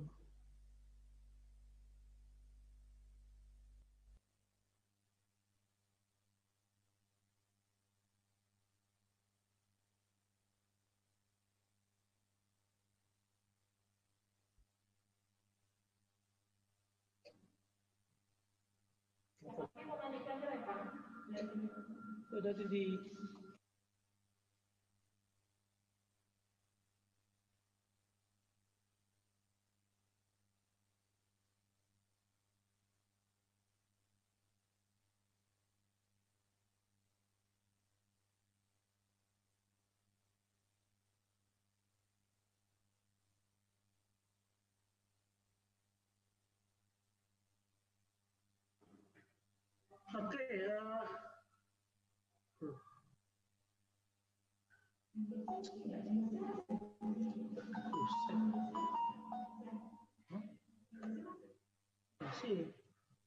Oke, masih.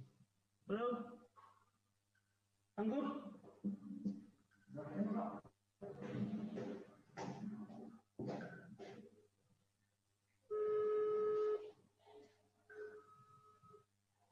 Good. Halo, Anggun.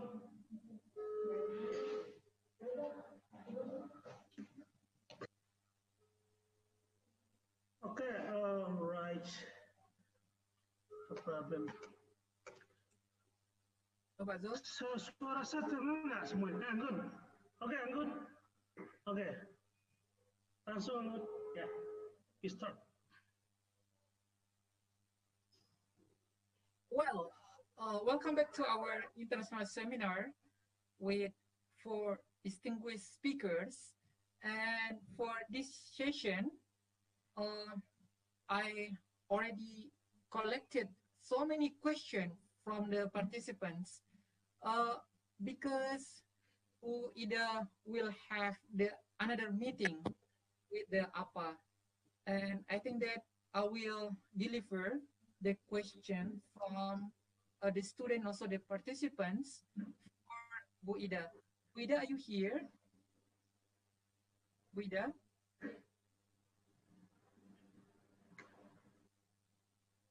Hello, Bu Ida? Seems out. Well, okay. I will give the opportunity for the Pak Erlan from Polimedia to deliver question directly to Angus. Please, Pak Erlan. Hello, Pak Erlan. Anggun, maybe you should read the question in the chat first because Ellen is still praying, right? Maybe you can just read the message from the chat. Yeah. Okay, because Bu Ida is not here right now, and I will try to read some question for Pak Pur or to Angus. Pak Pur, you are here right now? Pak Pur? No. Still praying. Oh, still praying. Okay. Okay, I think that it's better for me to just read the question from the audiences to Angus. The first question for Angus. Hello, I'm Ripka from Polimedia, and my major is publishing major. I would like to ask to Mr. Phillips, in our country, I've got some discussion with some people, and they said being someone who worked as a publisher is not very promising. Have you ever found that kind of problems, or it is any other problems being someone who worked in publishing too in UK? Thank you. Please, Angus, you get my question? Can you hear me? Yeah. Okay. No, I think it's still a good career in many countries. And in the UK, people continue to read books and buy books. So it depends what kind of publishing you want to do. The book sales are still holding up well. And I think if you're passionate about it, you can make it into the career that you want. So I wouldn't be too worried about what other people say. Okay, the next question from Destuari. Yeah, he is a student in Polimedia. Yeah. He wants to ask about if I want to continue my study in Oxford Brookes, is there any scholarship? I mean, the fully scholarship funded provided by the Oxford Brookes? We do have a selection of scholarships, but there isn't one that's a full scholarship. We have some from the industry, and we have a scholarship for an international student.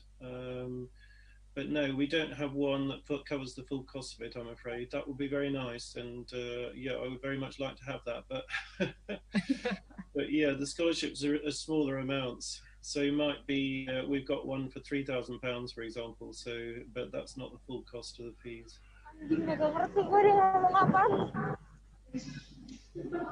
Can you make it clearer the explanations of Angus Anggun by using Indonesia? Pak Zul, can you repeat again? Maybe you must translate Angus' message to Indonesia in order to be understood more by the audience. Yeah. Okay. Sorry, Angus, I have to translate your answer about the full scholarship in Oxford Brookes. I will use Indonesian. I'm so sorry, Angus. Buat teman-teman tadi yang menanya tentang apakah ada full scholarship atau beasiswa penuh untuk kuliah S1 atau S2 di bidang publishing di Oxford Brookes, Angus tadi mengatakan bahwasanya untuk full beasiswa itu mereka nggak menawarkan gitu, nggak ada. Jadi mereka cuma menawarkan ada beberapa teman-teman atau mahasiswa yang ditawarkan untuk kayak partial scholarship. Jadi scholarship sebagian, mereka cuma menawarkan sebagian dan itu untuk pemotongan biaya kuliah.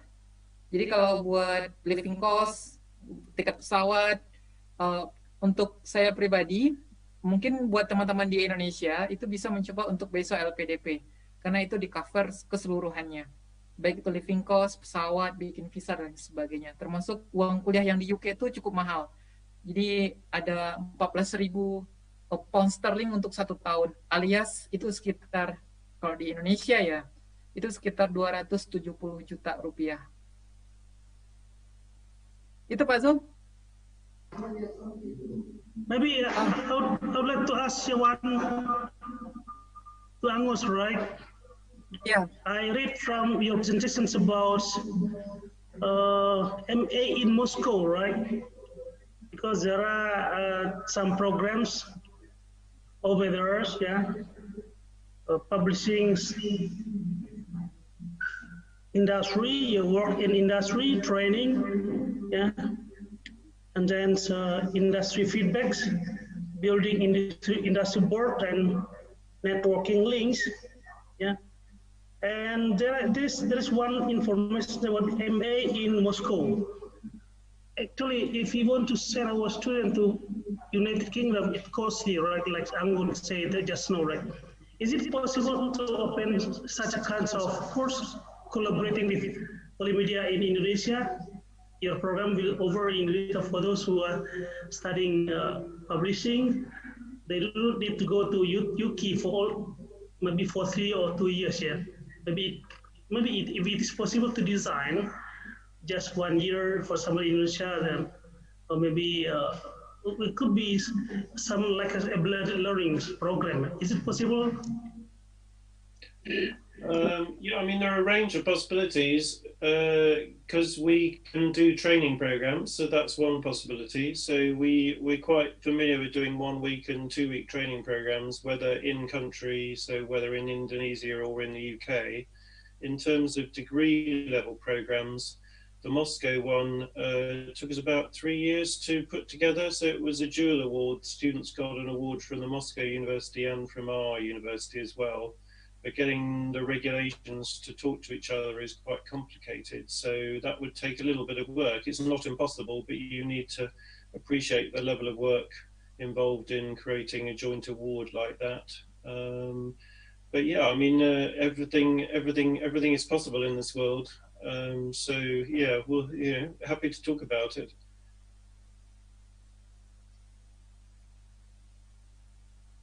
Okay, move to next question. Bu Ida, are you here? Bu Ida? I think she's already left. Okay. Okay, I will try to collect some questions from the audiences. Can you make it clear the explanations of Angus about the possibility of having dual programs among within Oxford and in Polimedia? Can you make it clear to the audience?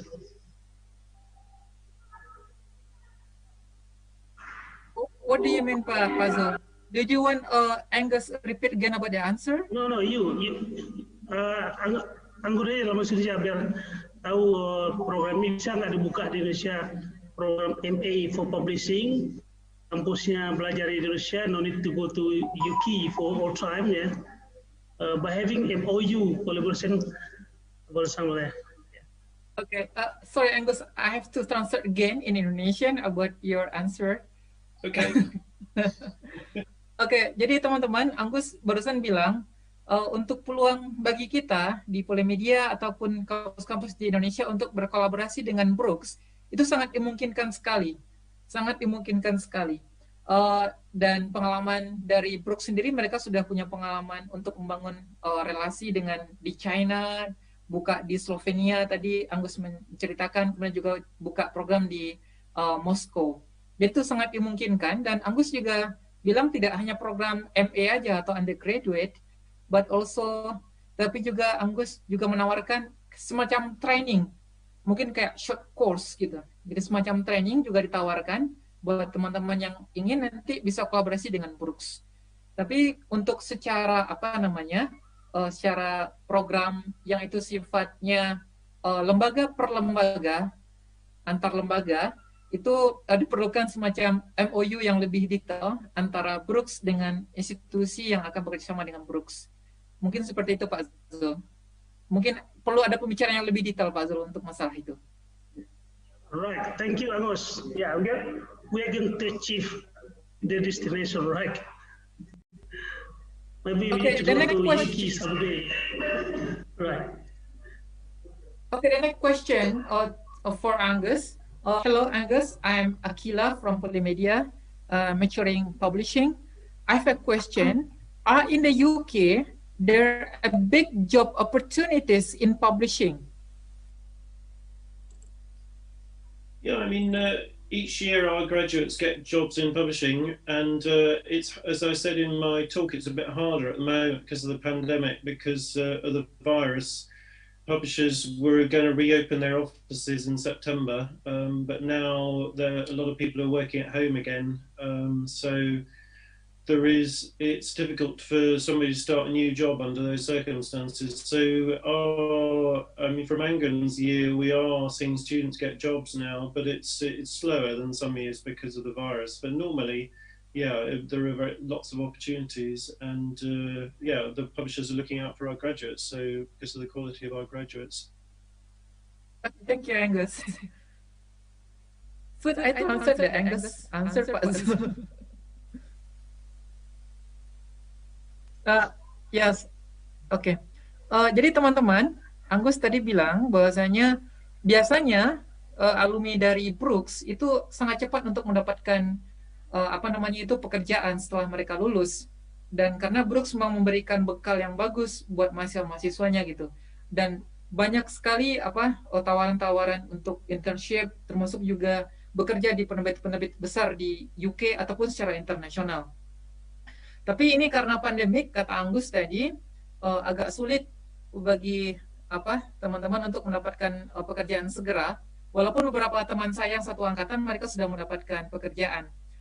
Tapi ini karena pandemik, karena banyak penerbitan yang itu mereka banyak mempekerjakan employee-nya dari rumah, jadi belum terlalu banyak yang membuka lowongan pekerjaan. Tapi harapannya ke depan akan banyak, karena biasanya normalnya itu banyak membuka ketika di bulan September itu akan banyak peluang-peluang untuk mendapatkan pekerjaan di bidang penerbitan di UK dan juga secara internasional. Karena teman-teman kami juga ada dari Jerman, Prancis dan lain sebagainya yang mereka mendapatkan pekerjaan di Amerika, di Jerman, di Prancis dan lain sebagainya. Gitu. Okay, right. Thank you. This is Mr. Elan. Elan Sefudin is the head of publishing study programs. Would like to deliver his question to Angus. Silakan, please, Mr. Erlan. Thank you, Mr. Zul and Mr. Angus.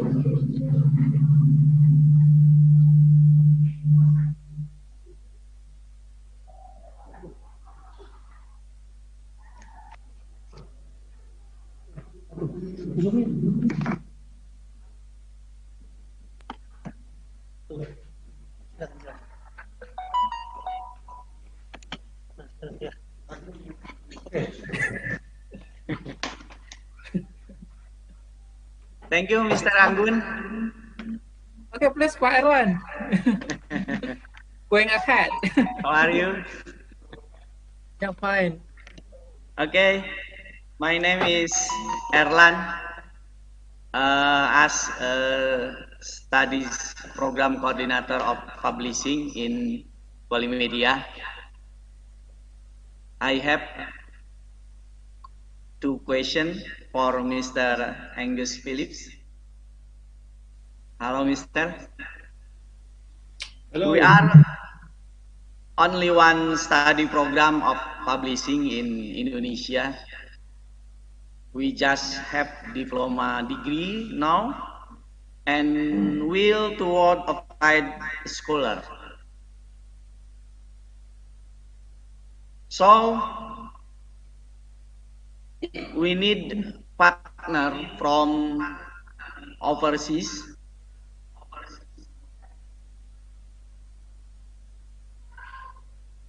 So I have the question to Mr. Angus Phillips. What's cooperation that can be done together to develop about applied research, quality of education, based production, and entrepreneurship?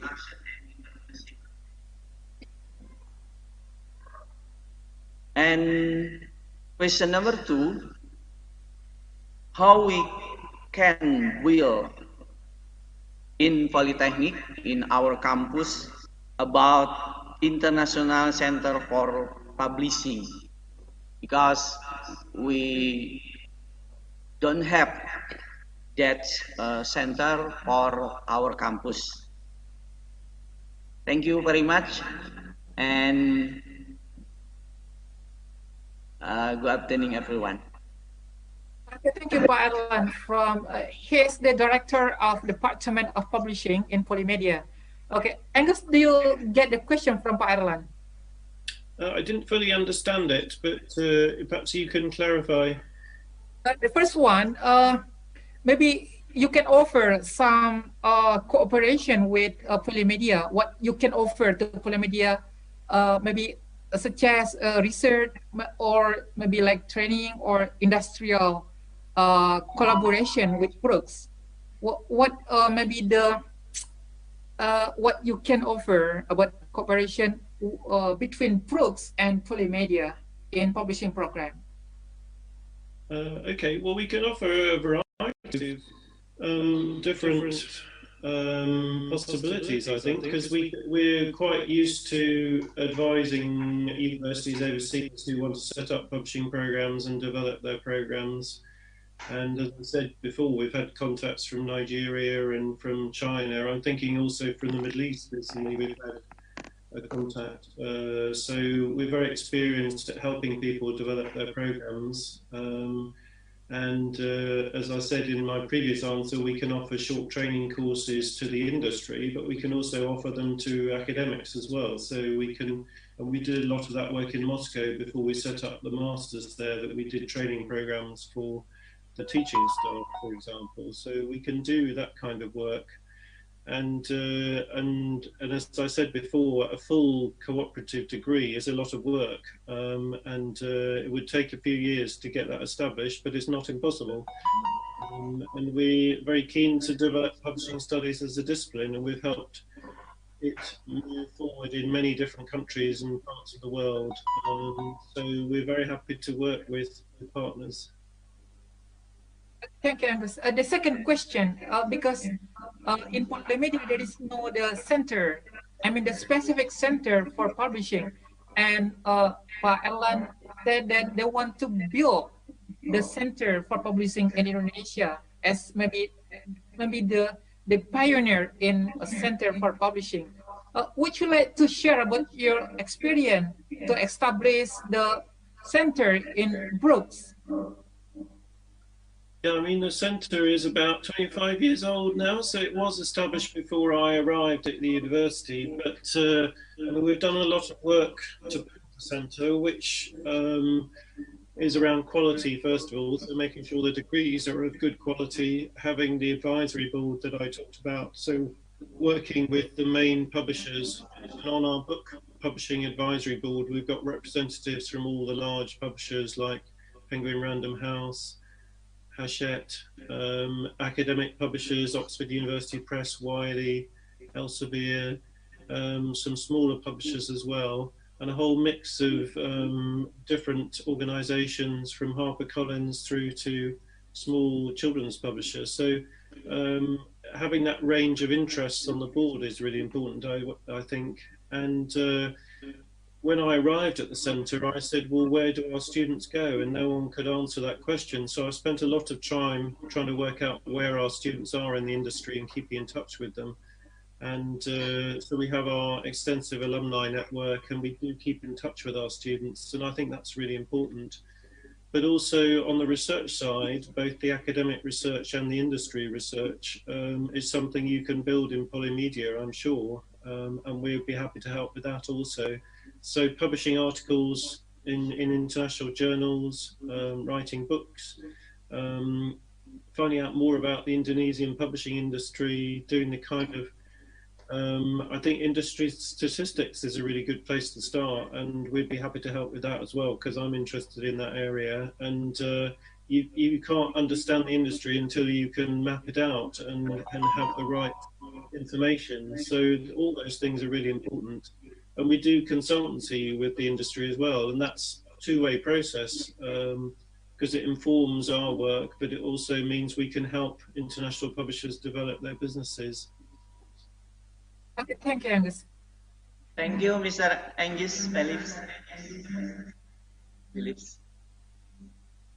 Kalau itu harus ditranslate nggak, Pak Zul?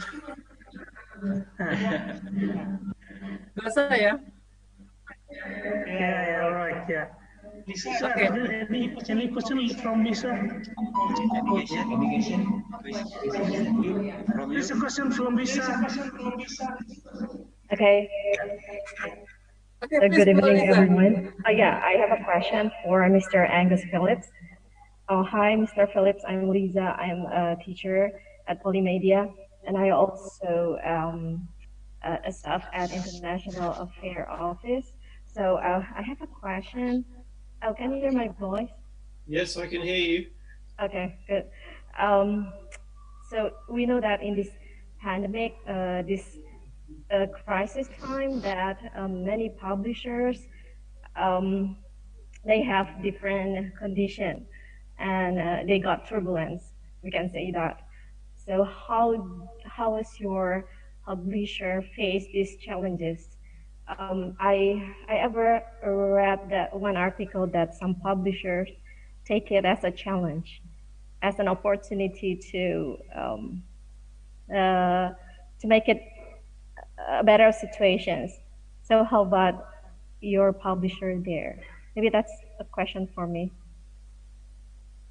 Thank you, Yeah, I mean, Lisa. I think it is a time of, I think it is a time of change. And for example, in academic publishing, we've seen a big shift from print to digital.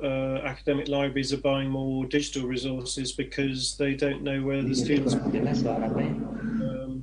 so that's been a big shift, and we'll see if that's more permanent. We'll find out in the coming years whether that's a permanent shift.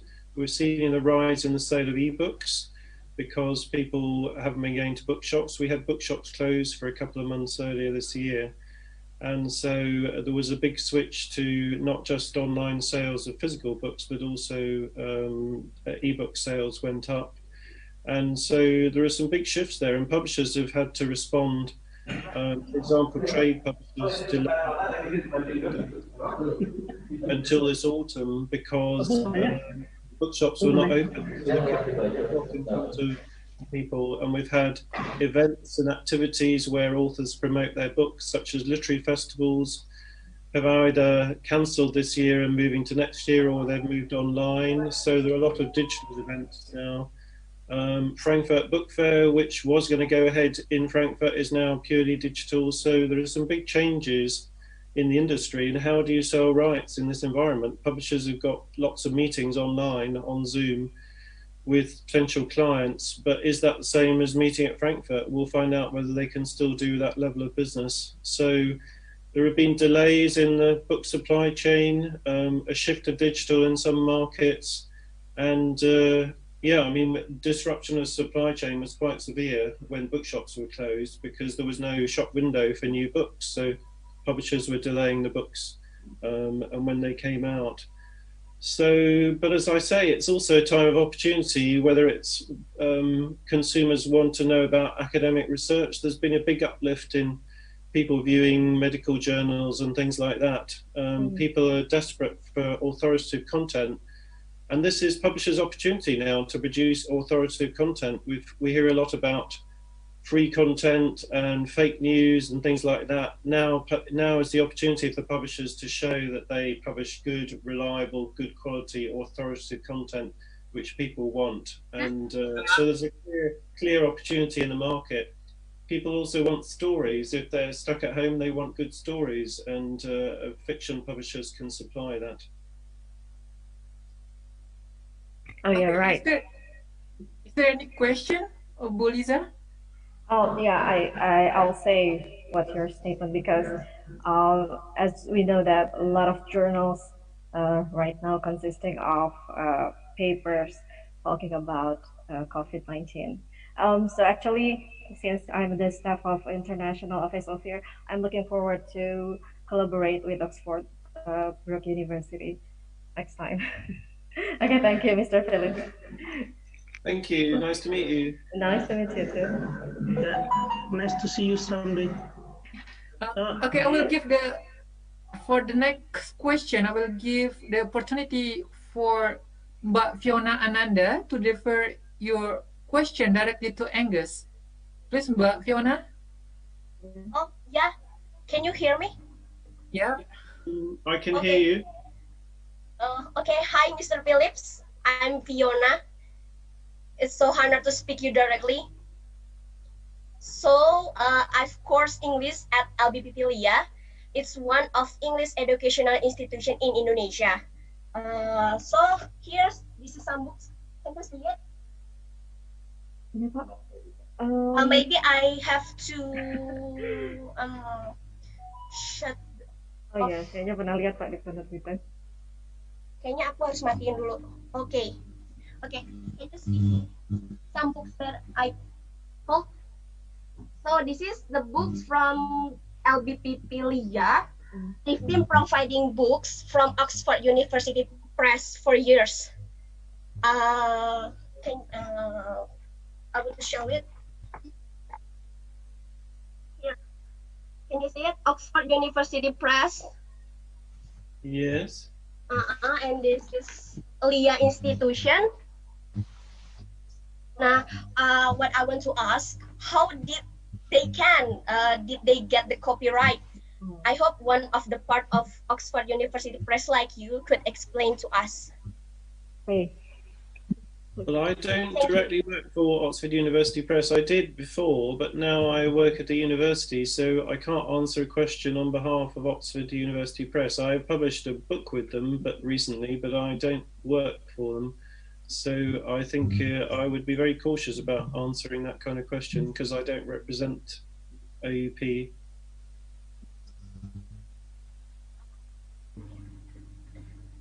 Yeah, but can you explain maybe how the mechanism, maybe how they can get the copyright?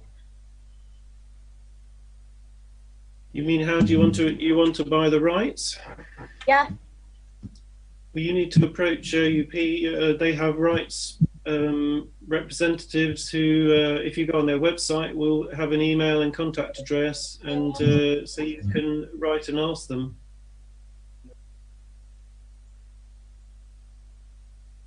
Okay, but Fiona, is it enough? Okay, all enough. Thank you, okay. Mr. Phillips and Mr. Gunawan. Okay, thank you, Mbak Fiona. Okay, Angus, I move to the next question for our audience. It is from the Huswatun Hasana. I would like to ask Mr. Angus Phillips. Is Oxford Publishing only receive things from Oxford students and scholars? Fazul, maybe you can help me to continue the question because a little bit disturbance here.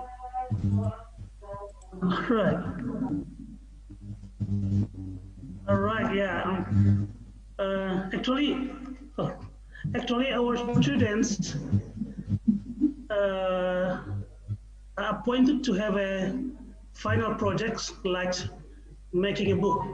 Even some of them make an audio book, right? So they want to publish their book not only in Indonesia. Maybe if it is possible to publish in Oxford, and then how can do they arrange in order to be published in Oxford, right? Well, the best route probably is through Amazon, because you can self-publish through Amazon a printed book, or very easily. So self-publishing is probably the answer. Otherwise, you need to sell the rights to an international publisher who would work in different markets. But self-publishing is very easy these days. So it depends on your ambitions around what markets you want to reach. If you want to be visible in the UK market, then it's probably better to sell the rights to a British publisher. But there is that self-publishing route, most likely through Amazon, enables that. Right. Did you get that, Angus? Yeah. That's right, yeah. Maybe we could have a collaboration first, Angus, yeah. There is an MOU between directors of Polimedia and Angus, and maybe our students' project works can be published both parties, not only in Indonesia but also in Oxford, right? Yeah. Any more questions? Hello, Angus. Hello. All right. Let me have right. Hello, Angus. I'm Faith student of publishing from Polimedia. As Mr. Angus Phillips said, an audiobook seems to be popular at last 2 years, right? Yeah. My question is how it could become popular there in United Kingdoms, right? Right.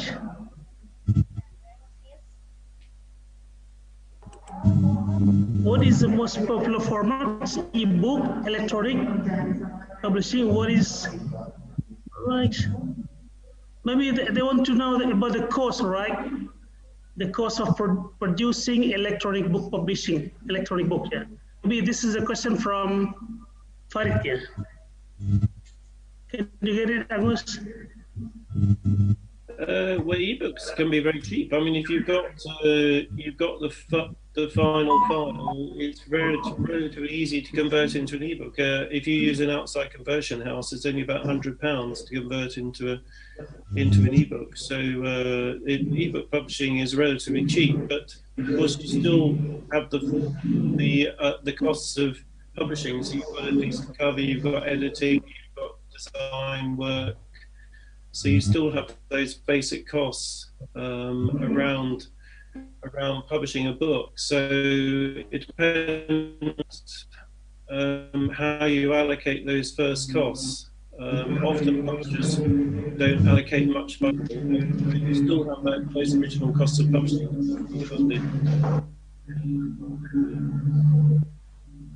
Okay, right. I'm good. All right.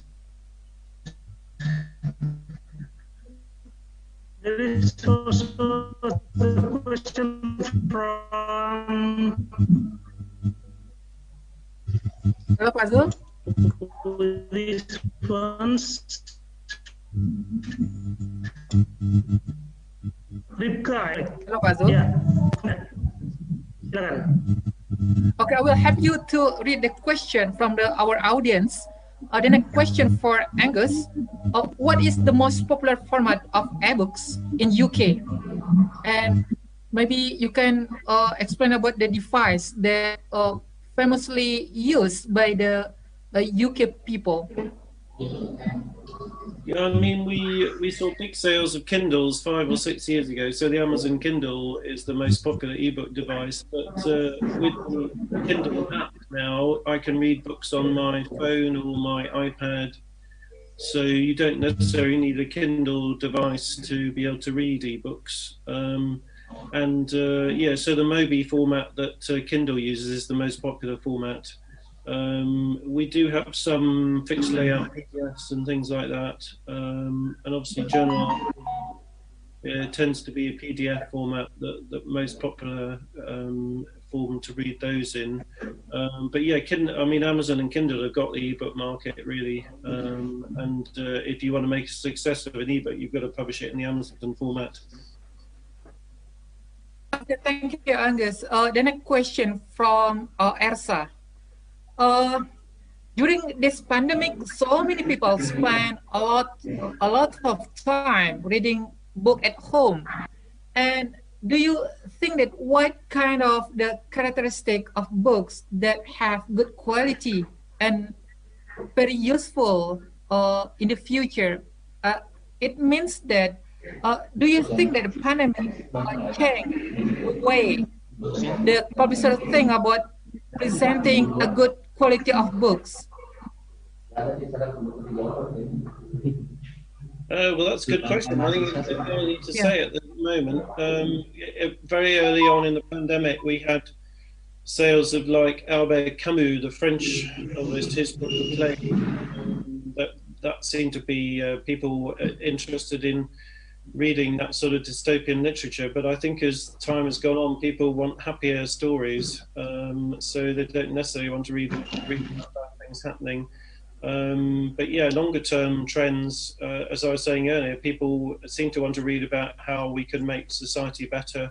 So non-fiction sales have been going up. Yeah, I think it's a bit early to say whether there are any long-term trends around this, because if we return to normal, then maybe things will be the same as before. We'll just have to see. Yeah, I think we're still, obviously sales of children's books have been important, and when the schools were closed, publishers were selling a lot of activity books to work with children at home or trying to develop some home learning whilst the schools were closed. So there have been a variety of different impacts so far, and people aren't commuting so much at the moment because a lot more people are working at home, and obviously commuting on the train or public transport is an opportunity to read. So that could be a longer term trend as well. We need a bit more information, I think. Okay, the next question from Anissa Larasati. She is the student in Politeknik Media. The question is, how about the opportunity, the independent publisher in UK? Because in Indonesia, we see the rising of independent publisher present everywhere in Indonesia in so many provinces. What kind of the condition in UK about the rising of the independent publisher?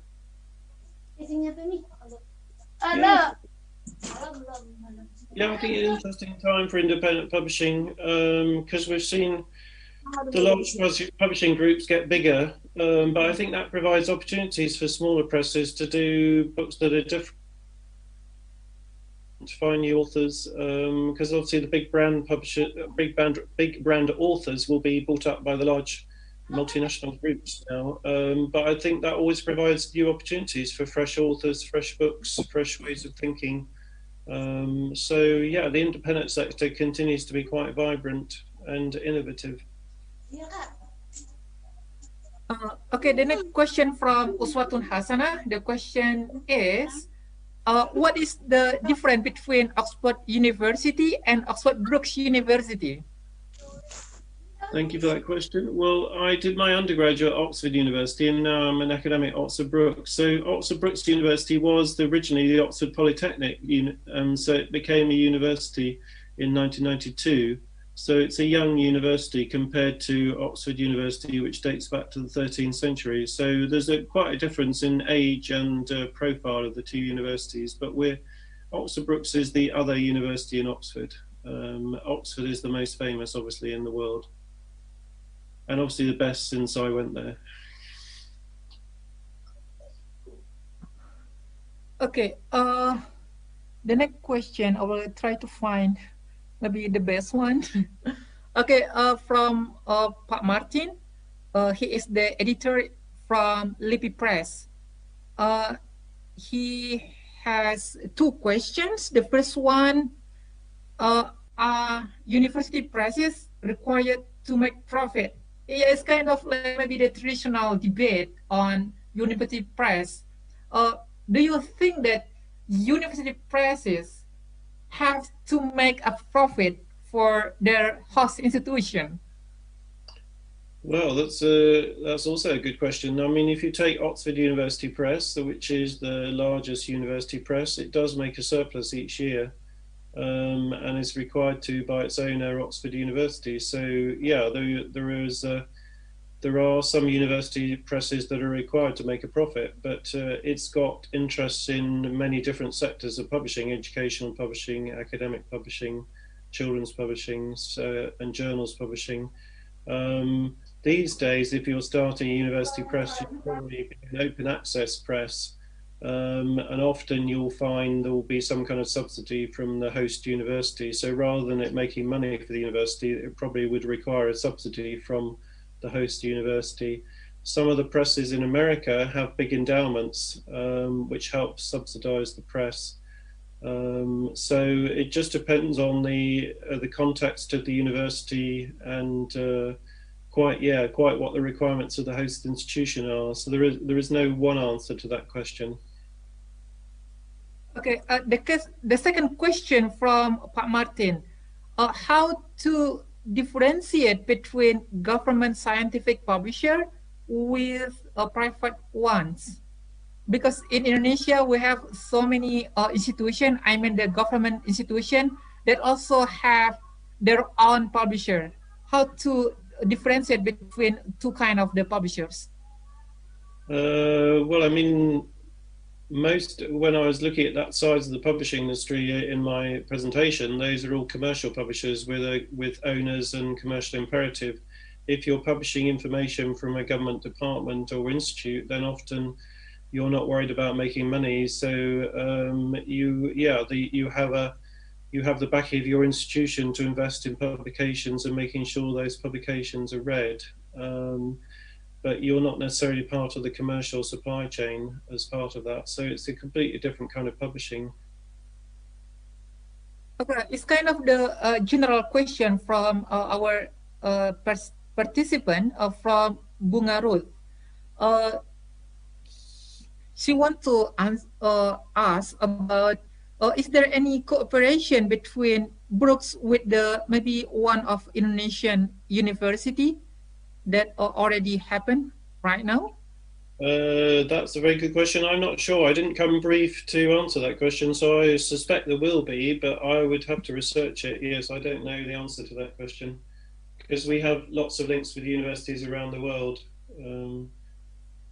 Yeah, I mean, I only know the links within the publishing and media area rather than journalism, not all the links that university has. Based on your experience teaching in Oxford Brookes, because you entered the Brookes maybe a long time ago, and have you had experience to meet with the Indonesian students in a publishing program in MA or bachelor degree? Well, yes, I have experience of working with Angus, who's here now. Maybe that's my most recent experience. Right. Okay, the next questions. What do you think? Maybe you have any opinion about the publishing condition in Indonesia? Maybe you have any information or knowledge about the condition of publisher in Indonesia? Only from what I heard this morning. I'm interested to hear what categories of books sell and what kind of publishers there are. So that was fascinating to hear more about that. But it was when I met Zalzulifa, that was a long time ago. So we did have some discussions about publishing at that point. But yeah, now I'd be intrigued to find out more about Indonesia, because it sounds like you have some big opportunities. Okay. Well, yeah. Okay, we still have maybe some question for Angus. I will try to maybe choose the best one. Okay, from Pak Sailal Arimi, is the lecturer in Gajah Mada University, the best university in Indonesia. I overheard that there is a debate concerning the discourse that book be more widely published as argued by Lipgen. I mean, it's like there may be, I don't know, maybe like predator, a predator website in internet that provide a lot of free journals. I think that right now, like the European Union want to publish to be open access. And what do you think about the existence of LibGen in our academic environment? Is it very helpful for maybe the people from the third world to get the access for the maybe the prestigious journal is quite expensive for us? What do you think about the LibGen, and also what the current situation about the progress of open access in Europe and also maybe the other countries?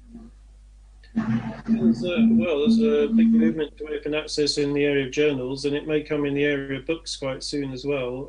So yeah, I mean, it's in the sciences and medical research, there is the money available to make articles open access. Often the funding grant will include money for open access publication.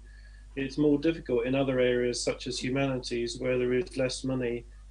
So if you're going to have open access publication, where does the funding come from to publish the journal? So sometimes it's a university sets up open access press. It may be individuals running the journal, putting in their own time in for free. But this, if you want good quality publishing, there is a cost to it, and you have to work out where that cost is going to be paid for. So easier to see in the science and medical areas where the money comes from, but harder if you look across to the area of humanities.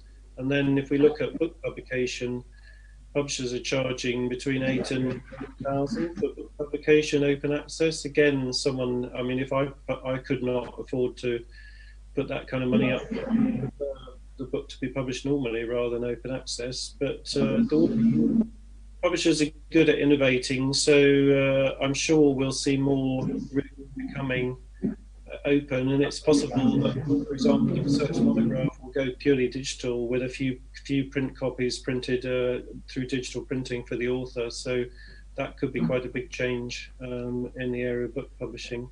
And so, yeah, it's a fascinating area to research. And it's one of the things Angus will have been studying while he's on our program, because I know he did the academic and professional modules. So that's definitely something, you know, something for students and us as academics to discuss and argue about. Okay, maybe yeah, we still have maybe around 15 minutes for the question, but I will put a question maybe for someone from the Polimedia. Maybe Pak Zul can answer the question. Pak Zul, saya Bunga dari Polimedia. Apakah ada tersedia program ekstensi dari D3 ke S1 di Polimedia? Pak Zul atau Pak Erlan bisa jawab? Maybe our directors belum ada ya. Program ekstensi belum ada ya. Ya. Yeah. Right. There's information from our directors. Of course, some students from Malaysia last year have extension programs. Those who are studying in Malaysia come to Jakarta and do their study in Polimedia, right? But now Polimedia is focusing on preparing to open the applied sarjana degree for 4 years, 4-year programs, yeah, and magister degree programs. Because Director General of Vocations were thinking that we should stop diploma program from now on. So all the study programs, now it is a diploma program for 3 years, must be enhanced to be the 4 years program. So it is good opportunity for having a collaboration with Angus, if it is possible to open the international programs at Polimedia. Maybe our Director General of Vocations or our Minister will be very enthusiastic to have this collaboration, right? That's I think the information I'm good. Okay, thank you, Pak Zul. Maybe the following question from the Bunga question. I think that because in Polimedia they just have like the diploma, it's like the 3 years program. But in Indonesia, to be the bachelor degree, you should have around 5 years for obtaining the bachelor degree. Is it possible for the Polimedia graduates to continue to master degree in Brookes without gaining as kind of the bachelor degree in Indonesian education system? Right. Angus, can you hear me? That's great. So who's the question for? The question is it possible, because in Polimedia they just have like the maybe 3-year program for publishing, but in Indonesia, if you want to get the bachelor degree, you have spent around 5 years or 5 years for obtaining the we call it the bachelor. Is it possible for the Polimedia alumni to continue their master degree in Brookes without obtaining the bachelor degree in based on the Indonesian education system? We normally would expect a bachelor's degree unless you had significant industry experience. So yeah, to go on the master's program, you do need a bachelor's degree.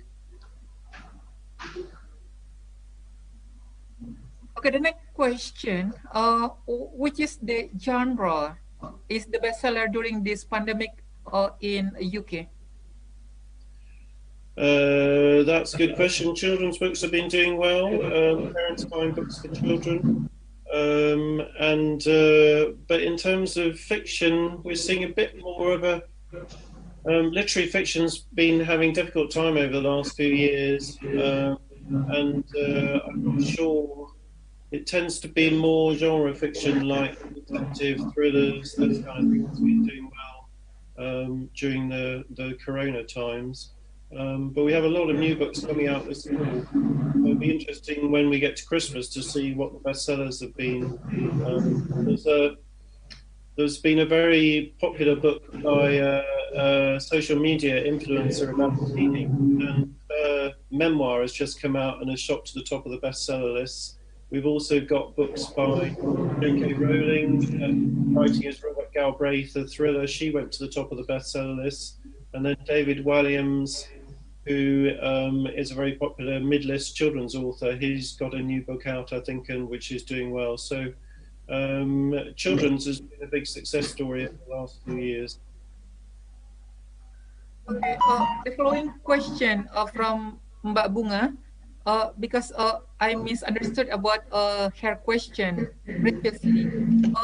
She wants to ask you about, is it possible for her to continue to spend maybe around 1 year to get like the bachelor degree, because she has already finished his diploma from Indonesia, but it is only the 3 years of diploma.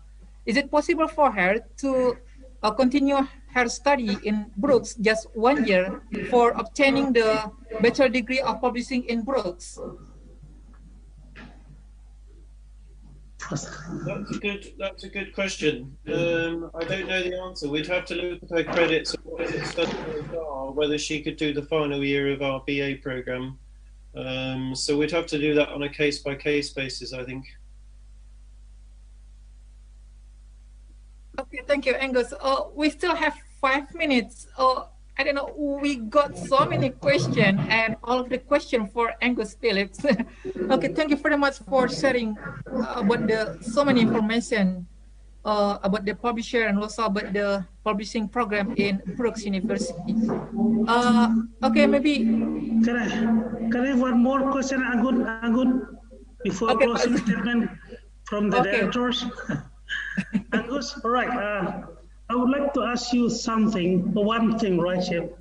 Because of the pandemic problems, it is impossible for us to go to UK in a short time. Is it possible for having virtual memorandum of understanding between Brookes and Polimedia?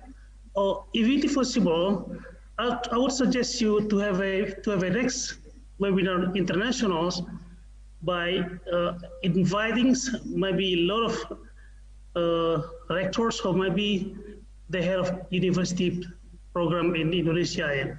So maybe this is a good opportunity for us for actualizing our collaboration, yeah? UK and Indonesia. If it is possible, maybe you could arrange the next webinar meeting. Maybe that's my question. Yeah, no, I'd be very happy to meet up again and with colleagues in Malaysia as well. We had visits from Malaysia maybe 2 years ago. I don't quite remember now. So we have good contacts there as well. Right. So yeah, I mean, a three-way discussion between 3 countries would be very interesting. Okay, right. We're thinking about what suggest Lisa as a head of international collaboration will arrange the next meeting, right? Okay, maybe, right, yeah. Maybe the last closing statement from our directors, Mr. Angus. Okay, thank you very much for the audiences, the participants, and also the speakers, Angus Phillips, Dr. Purnomo Ananto, Ibu Rosidayati Rozalina. And finally, we have spent maybe around 2 hours for this international seminar. And I'm so very grateful to have Angus Phillips here because, we get so many information, also so many insights from the UK experience, and maybe we can implement so many things. What we can implement so many things about the publishing program in Indonesia. Okay, for the next 5 minutes, I will invite Dr. Purnomo Ananto to give like the closing speech for this international seminar. Pak Purnomo, please, time is yours. Okay, thank you, Mr. Angus. I think this international webinar is a very, very interesting, especially from Mr. Angus Phillips. So many information, so many updates for us. The information from Mr. Angus Phillips. Now, we are not talking about a print book or digital book, but so many media to produce book, like audio, maybe artificial intelligence, and etc. We have learned a lot of this meeting. We hope there will be next meeting with more interesting topic, and maybe to collaborate and between Polimedia and Oxford Brookes University, and to join our student exchange or lecture. And by saying Alhamdulillah, this meeting we declare closed. Thank you. Wassalamualaikum warahmatullahi wabarakatuh.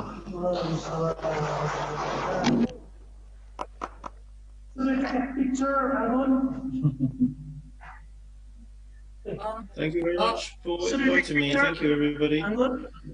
Thank you, Angus. I have a picture. Okay, yeah. Before we close this webinar, kepada